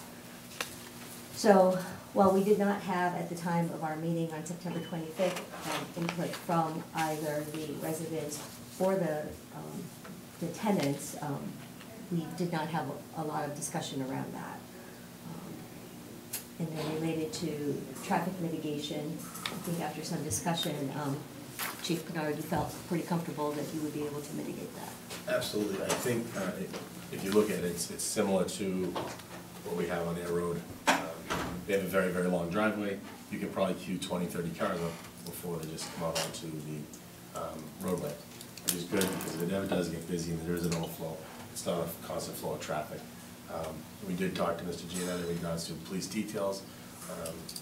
If needed, they're more than willing to take care of police details to make sure traffic is mitigated at that time. To be very clear for the public, we don't need their permission to spend their money on police details. No, you're absolutely correct. We can force them to do that, but they were willing to offer that. It's not a voluntary thing so much. We did, I did, you know, because of the traffic concern, I did go and look at the opening of the one in Air, and there was not really many issues whatsoever. I talked to their chief, talked to their security consultant. Traffic was not an issue because they scheduled different showings and people were showing up, and they had a plan in place, and I think honestly that Mr. Gianna will do the same thing. Do you want to talk about security now too, since I'm on a roll? Since you're on a roll? In regards to community and collective security plan, I have all the confidence in the world. He's hired the same security consultant that the sanctuary hired for their grow facility on Taylor Street. Incredible man. He has done everything we have asked. He's gone above and beyond for every single thing that we have asked at the Taylor Street site, to the fact that we can actually get the camera system on our computers at the police station. If need be, we can access that through their database. So I have no issues whatsoever going forward in regards to this security. The next topic we talked about was the winding down of the business, and he met that with documentation, so that wasn't a concern about the escrow. So a couple of things that did come up in that discussion that I think are worth bringing up. One of them we discussed was the operating hours, and in particular because the location is going to be around other businesses that typically are only open with customers till about 9 o'clock at night, and residences, and so identified that it would be a good idea to request that the business hours only be till 9 p.m. if we were to move forward. It was agreeable to 9 o'clock? I'm in agreement. I also think, I mean, frankly, even if we weren't, that's the sort of thing that we could work out in a host community agreement negotiation. Or perhaps I say work out, we could dictate in a host community agreement negotiation. Work out. There are a couple of other questions, so Mr. Chair, if I can Please ask those.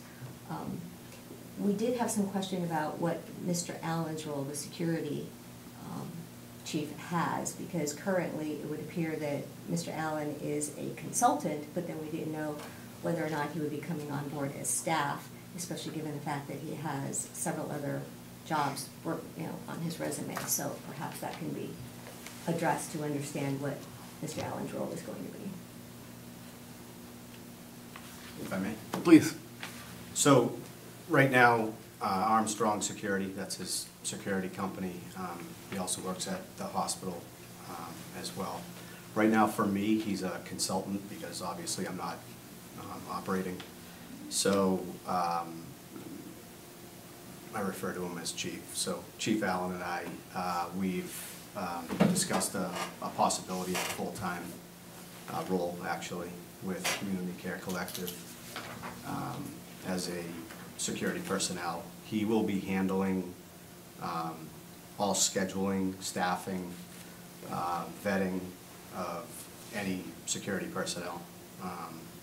So his position will likely head toward a full-time role whereby he would be leaving behind the hospital position that he currently has. And that would be something that you would make clear to the CCC when... Absolutely, yes. Mr. Chair, another question. One of the, well, actually a couple of different areas in the application talk about Mr. Giannetta's role, specifically, this is a quote, "David expects to be on site daily, serving as the operations manager and overseeing the daily activity of staff and patrons." So the question came into whether or not Mr. Giannetta is going to be both the president and CEO and also the operations manager, and does that mean that he will be ceasing his current position in real estate, because that's a lot of different hats to wear. Sure. If I may. Yes. So, yes, I intend initially to be there operating daily, making sure that this operation gets up and running successfully. Of course, with any business, there's staff, and so I will have an in-store manager always on site. With any ownership or operations, there is some coming and going. So, naturally that will occur. However, there will always be a manager on site whom I will hire and make sure is fully responsible, to operate the store in my absence. With regards to real estate, we haven't arrived there yet. I think the chairman can attest to this, being in real estate, that you don't always have to physically be somewhere to conduct a real estate transaction, especially in my role right now as a listing agent. I work predominantly with sellers, so my role is in a lot of cases by phone, email, text communication, less so physically on site at a property. But I feel that I'm very capable in managing that. And there may come a time that I may decide not to continue without being there yet. I can't confirm that, but that's in the back of my mind. So I'm excited for this as a transition. It's a new career, so I'm going to give it my all. I mean, a note on that too, if I had any concerns about Mr. Giannetta's ability to run the shop without him being there, then I think we would be talking about a shop that's open 8 hours a day, 5 days a week, and then, of course, he can run this when he's not physically present. Thank you. So one of the questions that came up was, you had indicated that you would have an off-site location for employees to park, and that was something I don't think we had heard before. Sure. So we wanted to inquire about that. Sure. Hasn't been 100% committed to, but it is on the table. It's right over the line in Westford at a existing office and retail building. Is that something you plan on, Mr. Chair? Is that something you would plan on doing as needed, or and just sort of see how it falls out? If it turns out to not be an issue, then sort of Correct. And as part of this revised ROI response, I provide a pretty detailed by appointment only plan in there. And, I'm coming right out and stating that I'm very open to, a phase-in type of approach. Let's see how that goes, between both the town's acceptance and Chief Pinard's acceptance. It's been successful at other locations in Massachusetts, and, I intend on agreeing to that right up front. So, without it being requested, I'm happy to propose that. So that would actually prevent the need for the off-site employee parking. However, I have it available at my discretion.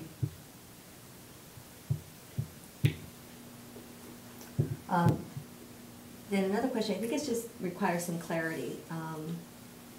Under the agent background check plan, you state background checks will be conducted on all agents, and agents are your employees. Correct. In their capacity as employees or volunteers for Community Care Collective. What's meant by volunteers? Sure.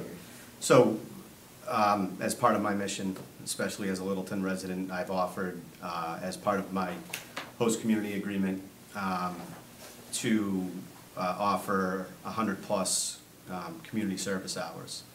And majority of those folks helping with that drive they're going to be paid employees. However, there's a chance that we could have volunteers that are from Littleton who want to engage in that process. I felt to be more cautious than not and put that in there as they would also be vetted at a minimum through a query check. I understand that it's not as part of operations of the business, however, it's affiliated with the business, so I just wanted to be safe rather than not, you know, imply that that would be conducted, if that makes sense. Thank you, Mr. Chair. So those were some of the additional questions that we discussed and didn't quite have answers to during our working session on September 25th. Anything else that you can recall? I think that when we finished our discussion, we were proposing to move, or we were proposing to recommend that this be considered, or that this application be considered for a host community agreement discussion by the Board of Selectmen. One of the items that, as I mentioned, we did not have any discussion about was the tenants and the residents. But as of this afternoon, we have a couple of letters that were submitted raising continued concerns about CCC's application for the site at 531 King Street. So I don't know how the other working members feel. Chief is here, but I don't know how the others feel about it, but I would definitely ask that you take that into consideration in your decision. How many businesses stayed or will be staying? You reduced your space. Yes, so there are 6 total units in the building. There, at the time on May 1st, when I submitted my application, there were 5 businesses. There was 1 unit that was vacant. Since the May 1st submission, 2 of those have voluntarily, because all tenants are tenant at will, voluntarily vacated the property. They gave their notice, 30 days notice, and they vacated. So currently it's down to 3 tenants. So the plan is to occupy the far right of the building, which is the furthest from any residence as possible, closer to Great Road, in that direction. So as you approach the building, to the right. So that would be units 6, 5, 4, and Women's Health is unit 3. And so you'll also note in the floor plan, you know, I took great care in the layout of that plan, and I made certain that there are no adjacent walls where there will be any dispensary activities. The only walls that will abut Unit 3, Women's Health, is back office. I also made certain to have the entry and exit as far to the right and away from Women's Health as possible. So I've definitely spent a lot of time on how to modify this plan and make it more attractive. Is there dedicated spaces for those tenants? Like Women's Health, will they have so many dedicated parking places? Oh, parking. So it's not set, you know, right now. It's very open. However, you know, a discussion that was had was that each, where it is, they are condominiumized. And so each unit has 8 parking spaces, so that would be a total of 24. That's not including any green space that is still available to expand if needed. So I'm very willing to work this out so that we can accommodate all three businesses. There really isn't a ton of parking activity right now, given the types of businesses that are there. Women's Health actually happens to be really the main one that has mostly coming and going. So I'm happy to work with her and, you know, any of the other tenants as well to try to make the flow work as best as possible, similar to 160 Air. That was, the displacement of tenants was even though I was in support of entering into negotiations, I thought that was going to be frankly, I thought that was going to be the thing that was going to kill our negotiations. I'm okay with this. Going forward, I think there's some details we want to work out and make sure that there's a reasonable expectation that the tenants won't be pushed out to the extent that CCC can control that, won't be pushed out, 6 months from now. Absolutely. But, when I was in Colorado, I went in and talked to a couple of different dispensary owners, and they're one was literally next door to an ice cream store, Dairy Queen kind of place. And I know it's new here, and I know we're still getting our heads around it. I don't see this shop being incompatible with the other uses, and I think there'll be some challenges for sure, but I'm at this point comfortable going forward with host community agreement negotiations. Principal concern I had when we met before was the interaction with your neighbors on Robinson Road, and while I accept you're in a appropriate zone, doesn't change the fact that in proximity there are houses, people with concerns. I know you've made some changes to your plan in both physical form, and then also have had some outreach to your neighbors on Robinson Road, and I wonder if you'd speak to that a little bit. Sure. I happen to sit next to Ms. Borba, who was the lead on this. Lauren and I have worked together. I helped sell her home. So I felt that Lauren would be the most receptive to at least listening to a discussion, and she was great. We had a phone discussion for about 45 minutes. I addressed as many of the concerns that came forward at that time. And we then scheduled, or suggested we would schedule a follow-up meeting, more of a face-to-face, which it did occur. There were 4 total residents from the Robinson Road, and it was a cordial conversation, lasted about an hour and a half. And I suggest right in here that though the neighbors are not in favor, they're not here supporting. At least what I took away was that the revised proposal, more of the reduced size, by appointment only to phase in. I'm proposing a fence to really delineate the property lines and make it so that there is absolutely no access to and from the abutting neighbors. And just really taking into consideration the positioning of all of this within that building.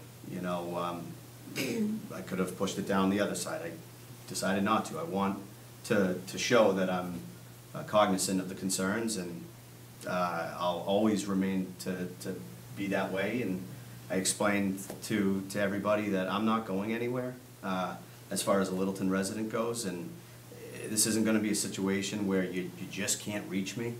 I mean, you're going to bump into me at school functions, you're going to bump into me, throughout the town. It's just, that's my desire, is to stay here. So, I want to always make myself available to, all of the neighbors.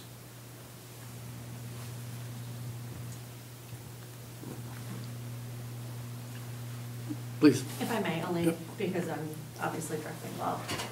So yes, all that you kind of stated is true, of course, but the part that I do want to mention is that I feel that when we say that we could not support is very soft. I think that we are all strongly opposed to this. It is not that we cannot support this and that we appreciate the modifications.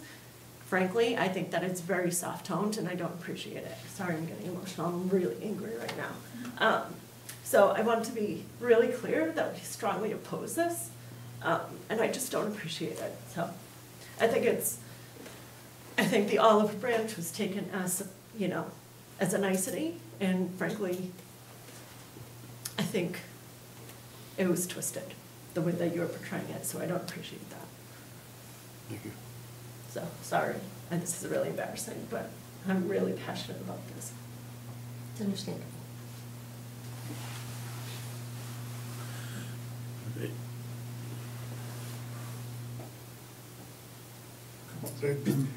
To be honest, I have concerns about people on Robertson Road too, but I carefully watched what happened in Air on purpose this whole week, and I had to go by it every single day.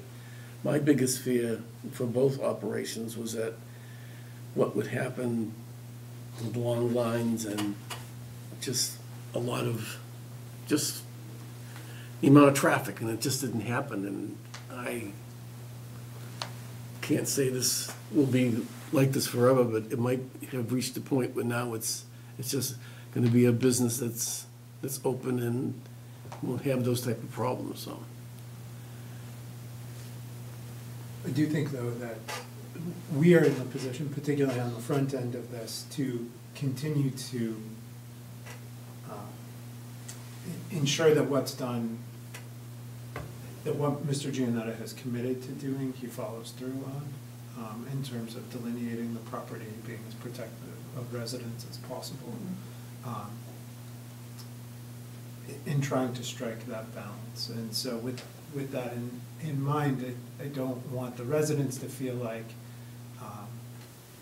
their voice doesn't matter. In fact, probably once we, presumably, if we agree to enter into negotiations with Mr. Giannetta, the residents' voices actually become more important because now we're talking about specific things, specific mitigative measures. And that becomes even more true when it goes then to the planning board. And I hate to bore the residents with the painful bureaucratic process. There's a lot of avenues that I think this board is continuously willing to enforce, and I expect the planning board will be as well, to ensure that CCC is not negatively impactful to the residents along Robinson Road. So please stay with us, keep working with us, and we will continue to listen to you as we go through this. I would more or less parallel with what Jason just add, that continues to be the issue that I have the greatest concern with this proposal. But that being said, I view this process as an opportunity to try to work through some of those issues, and that if measures taken don't sufficiently mitigate it, well then, you know, licenses are not forever. So, you know, either prior to operation or during operation, there's got to be a process of making sure that perceived issues are addressed in advance and real issues are addressed real time, and if they aren't, then it comes back to us or the planning board in their respective purview to deal with them.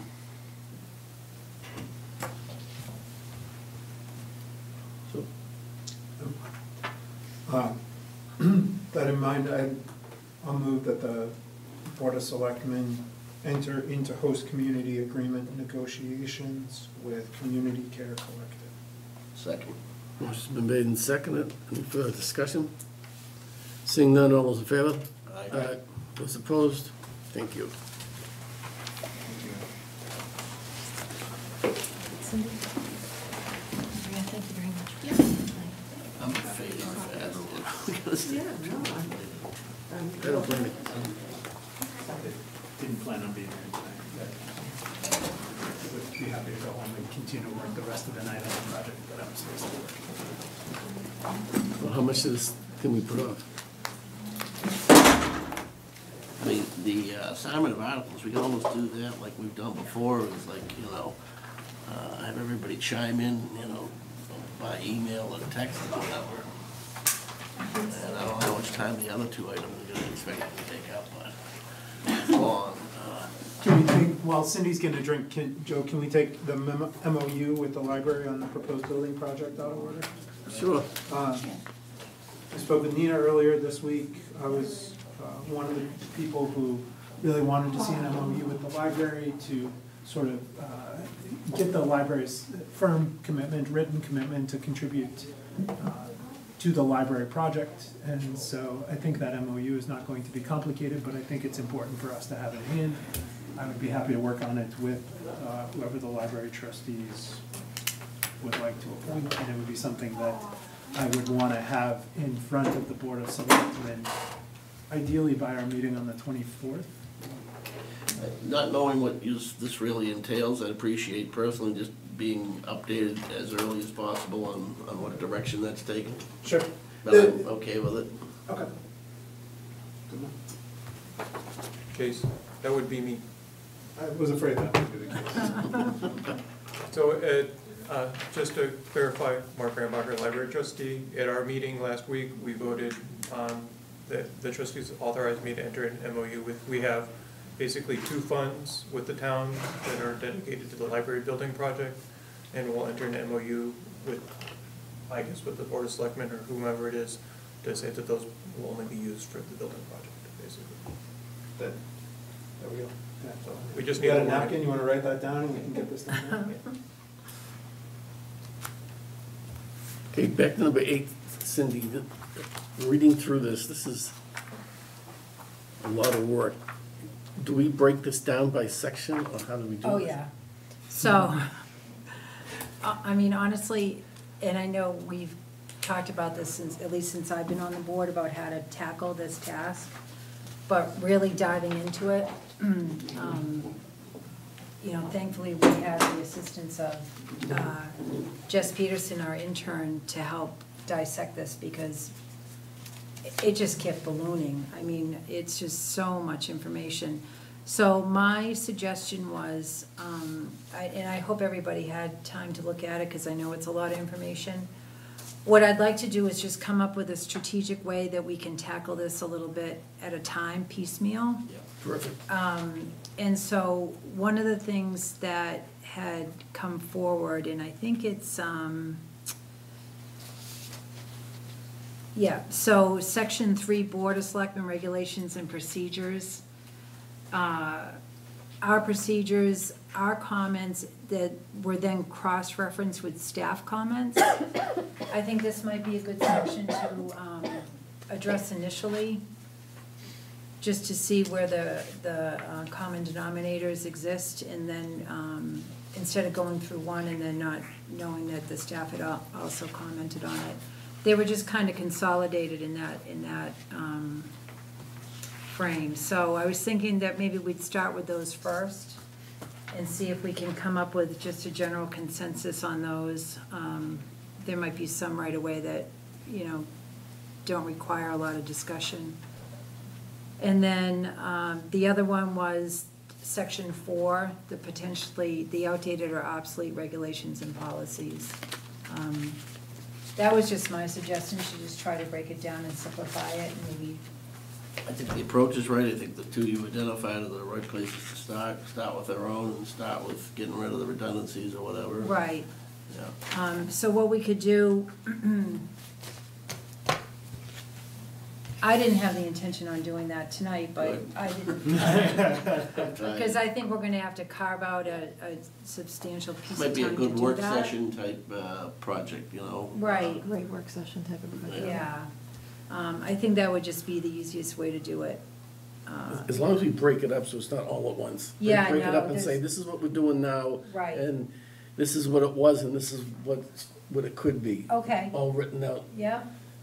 The hardest part I had was referring back to this, go to that. Oh, I know, and it's overwhelming. So, All right, we can certainly do it that way. So we're in agreement, we'll start with sections 3 and 4. Yep. Okay. And should we look to try to schedule a special meeting after November 4th? That's of course after the October 28th special town meeting. I don't want to push this out, but Right. if it is a work session, you know, that gives us an opportunity to go through the mechanics like you're Yep. suggesting. Yeah. And really kind of get into that level of detail that may be needed here. Yeah. So perhaps after November 4th, does that seem reasonable? I think that's very Sounds good. reasonable. Do you want to suggest the meeting in between the November 4th and the November, add 21 days, 25th meeting? Sorry, 21st, that didn't work out very well. No, I was correct. But I don't know how no, it was 14 days, so November, we have a meeting on November 4th and November 18th. Well, November 11th is actually Veterans Day, so that Yeah, doesn't work that's right. particularly well. Right. Do we want to set a date and time now, or would you like to circulate Do dates you and have times? items on the 18th already? Should, November 18th? No, not to my knowledge. We could do it, I suppose. But do you want to do it at a regular meeting, or is it a working group meeting? It depends on, I mean, I suppose we could begin perhaps the best question for me to ask is, what is your definition of working? Is your definition of working untelevised? Because that's I been- don't think it matters so much having the television on. For my purposes, it's more or less sitting around in a circle around a table and having that be the only topic there, and people show up to Yeah. work on it, and, Right. you know. Right, That's potentially what- right, with a live version up here, hard copies in front of us, Nice. okay, here's what we want. But if we're sitting this way, that's less conducive to a work session if we're sitting facing each other. So I don't, change the location, I just think change the mindset with it too. So one of our other rooms that accommodate that. Yep. Yeah. Do we we have to could write do it- ourselves a license we to could- have a bottle of wine there too? Easily we could probably schedule something in the fire I'm not department. opposed to a restaurant outing too, but, you know, it comes with all its legal complications. Right. Well, if we wanted to have the screen there, that put them up on the screen, maybe we could do that. Could we do that at the fire station and in that small meeting room? I don't believe they have a screen in the small meeting room, but I could be mistaken. Yeah, they do. I thought they do, yeah. Yeah, they do. Yeah. I just Shows don't how know much how I we look hook into around. it, but, And if not that, I guess 307 could, I think it's on the wall, right? yeah, it's on the wall. okay, great. I think I that's find the that room best very conducive approach. for discussions, so. Right. Oh, pretty cold last time. We gotta, Where would you be comfortable, Mr. Clayton? No, that room heated. we will do that. Okay. Okay, so date and time? I mean, certainly, How about the week of the 11th, one of those other nights, Tuesday, Wednesday or something or other? Yeah. there's an affordable housing trust on the 12th, so perhaps knock that out. Because Cindy and I theoretically would be at that. And then that leaves the 13th or 14th, maybe, unless anyone has a specific day that doesn't work for them, I could float it past Selectman DeCoste and make sure he doesn't have any Either one of those conflicts. dates works with me. Right. So no conflicts, 13th, 14th, I'll ask Selectman DeCoste if he has. Do you know? if you Yeah, have not any? offhand, I don't. Okay. but- Well, then, so, My only qualifier to that whole week is that there's the outside chance, let's call it a 20% chance right now, that I may have to be out of town for unknown days on that week. But Some I think week- it's yeah. too speculative to. Some week in November, I'm gonna be gone for a week too, so I don't know. Okay. So tentatively, should I say some week in December I might be gone? Fun. No, anyway. me too. No, but in all seriousness, 13th or 14th tentatively, is there a specific time that works best? 6 or 7, 6:30, 7:30? Hearing none, all in favor for 7? I don't know, I feel like I'm an auctioneer. I don't want to start at 7:30, do it 6:30, whatever. 6 to 6:30? Okay, Yeah. Okay, Those have been working. Nobody's had a big problem, right, with that time frame. no. 6:30 is a little easier for me than 6. Okay. Okay, yep, that's fine. okay, so 6:30 PM, and please let me know if you have any conflicts in the coming days, and I'll work. Well, a reminder will help too. You got it, yep.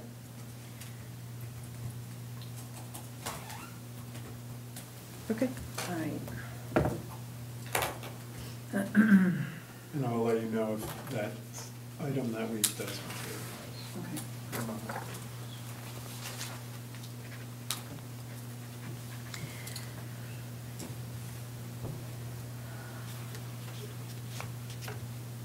for the October 28th special town meeting, assignment of articles. Is that something the board wanted to do now, or did we want to defer that for any reason? I heard some discussions on.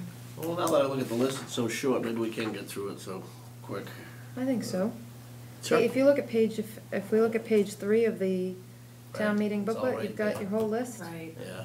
I assume this is, the historical practice has been the individual who will make the motion or is it something further than that? I'm not Well, we still familiar. we usually have a board member who's assigned to kind of be responsible for whatever discussion the board's had on it, even if it's somebody Uh-huh. else's article to present. Sure. Right. And sometimes that person doesn't have to say a word because the other board has taken it. Right. Got it. Right. And you know those ones because they're the one that Joe signs up for. That's right, he's a veteran. Can I get the ball rolling by suggesting Good to see you again. that 10, 11, and 12 would be, and it has been Chase and I, and with the expectation that Chase will be doing his sales pitch, and I'm ready to do whatever I gotta do. You cool with that, Chase? Mm-hmm. And that'll probably get some joint piece of that too with light and water as well. Yeah, but I think that's up to us to coordinate. Right. Okay, 15 would be mine definitely, because that's personnel board. I'll take 16. So you'll get, Joe, you might get 14 and 15 if you're willing. Okay, 14, 15. Cindy, you said 16? Yeah. I would take 17 if Chuck or Cindy didn't want it. Not that we have much to do on that, given that it's a zoning article and it's the Right. planning board's responsibility, really. Yeah. And that's a petition. Citizens petition anyways. Yeah, right. We don't even have to speak on it. Yeah, that's right, we don't have anything, so. Right. Well, good, then I'm definitely up for 17, So, yeah, so that's yours, Chase? to the extent there's any. Poor Chuck's getting nothing here. Oh, Chuck has 1 through 9. Well, let's see, 9 is the, 9's sewer, that's about, huh? 9 is sewer. Sewer, right, yeah, 9, 10, 11, 12 in there. So you guys want to do 9 through 12, including the water, obviously? Oh, no, I wasn't, you know what, I had 9 and 12. One number off, okay. Right. So 9 to 11 for Paul and Chase. Or is it Paul? I didn't. It's, We'll divvy it up between the two Okay, of us. very good. So I guess the question remains for 12 and 1 through 8. did we give 13 out? Did we? We did No, not. That's a Good library. catch. Again, I would be happy to do this, but I would want to understand what we as a board needed or wanted to do here. The onus is certainly on these gentlemen in the Right. back, not Right. on us.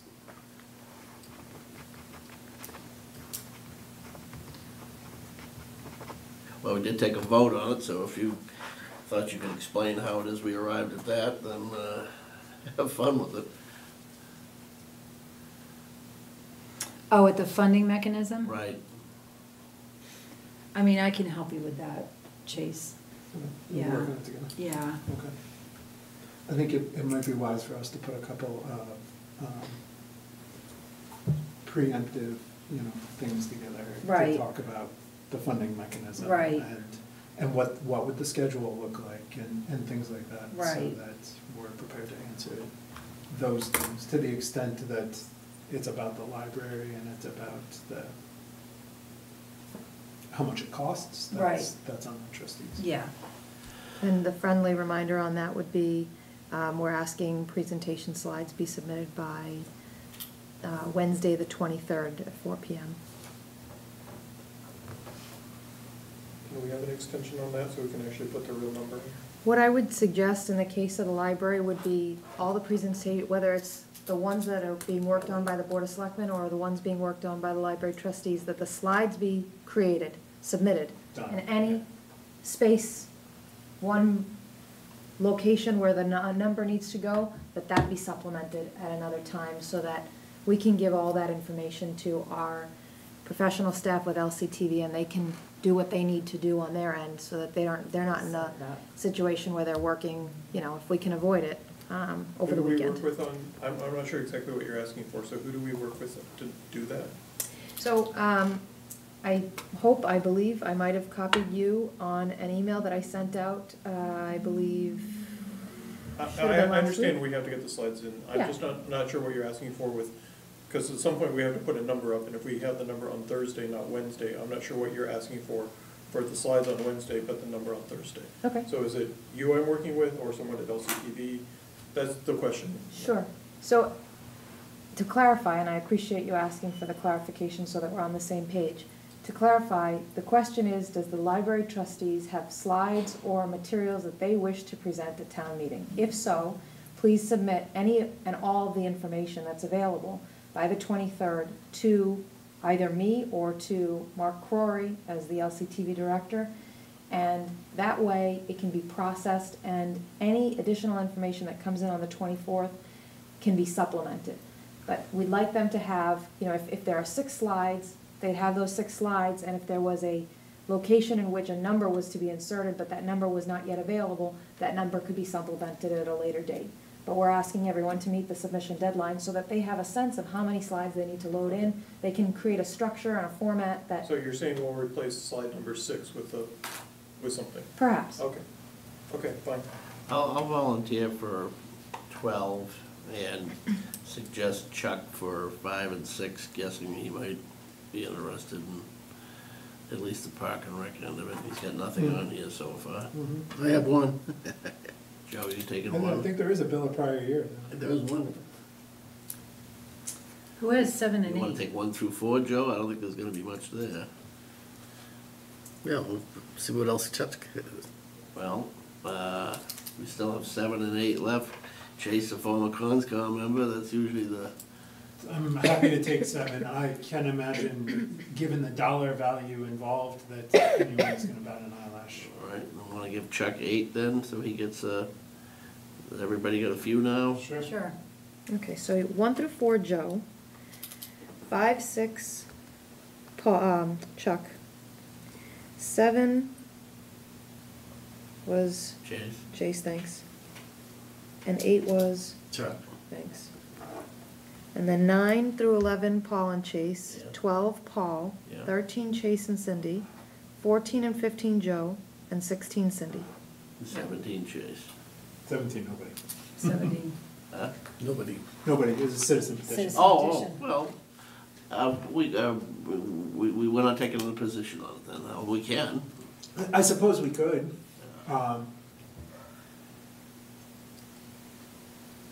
Some member of the board ought to be prepared if a question comes up, well, what's, I guess that's what I was thinking, right, what was our process? Well, per statute, we handed it off to the planning board. Gotcha.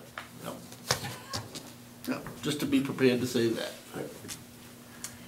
Just one last item I received late this afternoon an email from town council who is trying to assist in developing the remaining articles where a motion is to be made at town meeting. And as it relates to Article 11, property acquisition for the smart sewer project, they asked if they would like us to craft an article, a motion, that allows town meeting to give the Board of Selectmen the authority.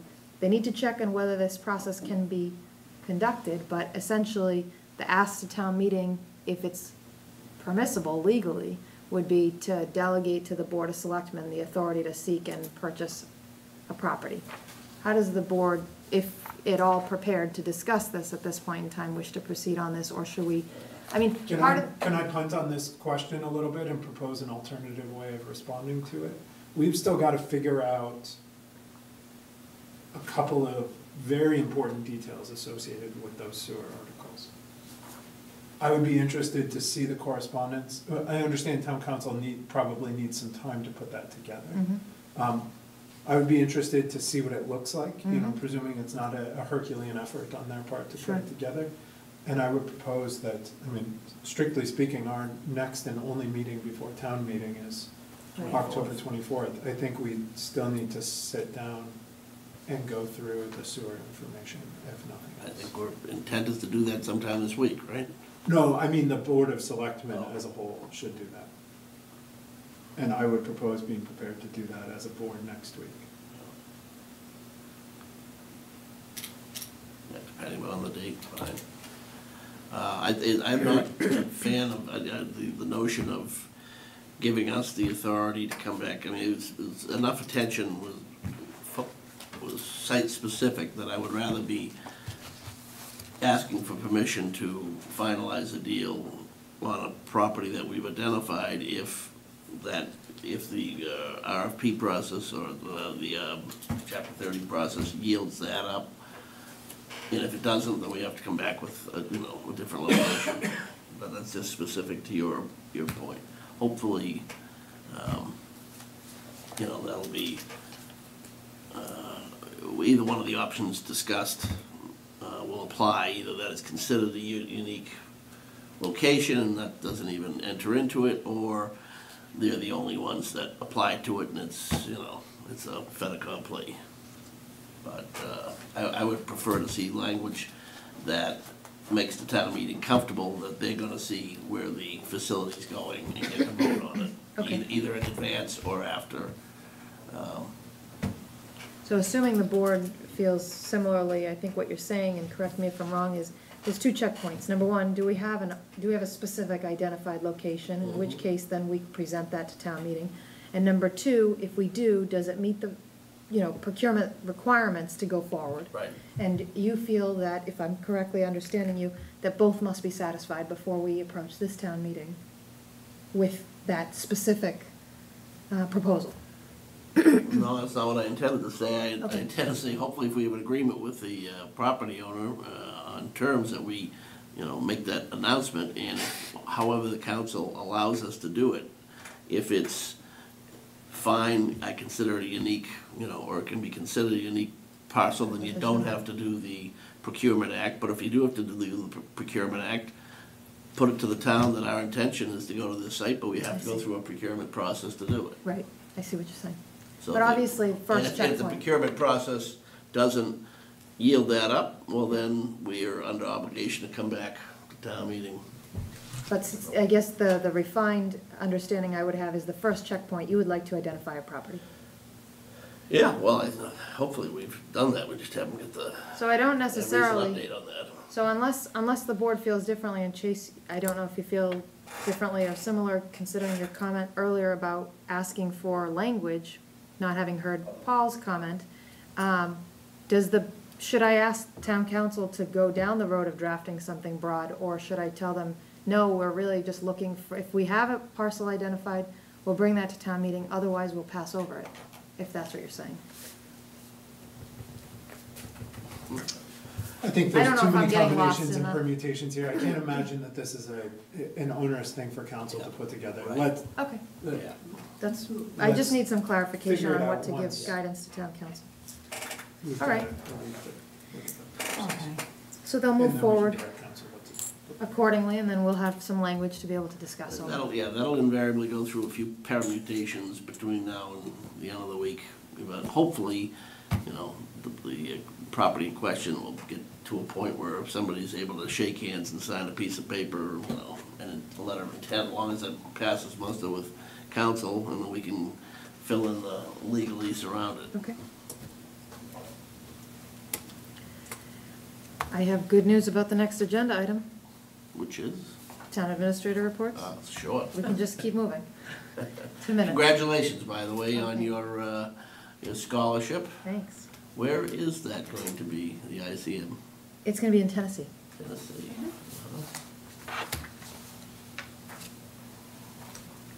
Good for you.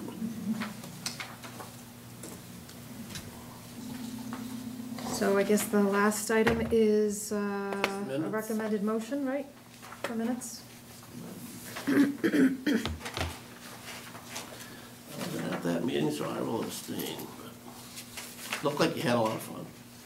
Move that the Board of Selectmen vote to approve the regular and executive session meeting minutes of September 23rd, 2019, but not release the executive session minutes. Second. Motion made, second, all those in favor? Aye. Abstention. And one abstention. Motion to adjourn. Second. Motion made, second, all those in favor? Aye. Thank you all for watching.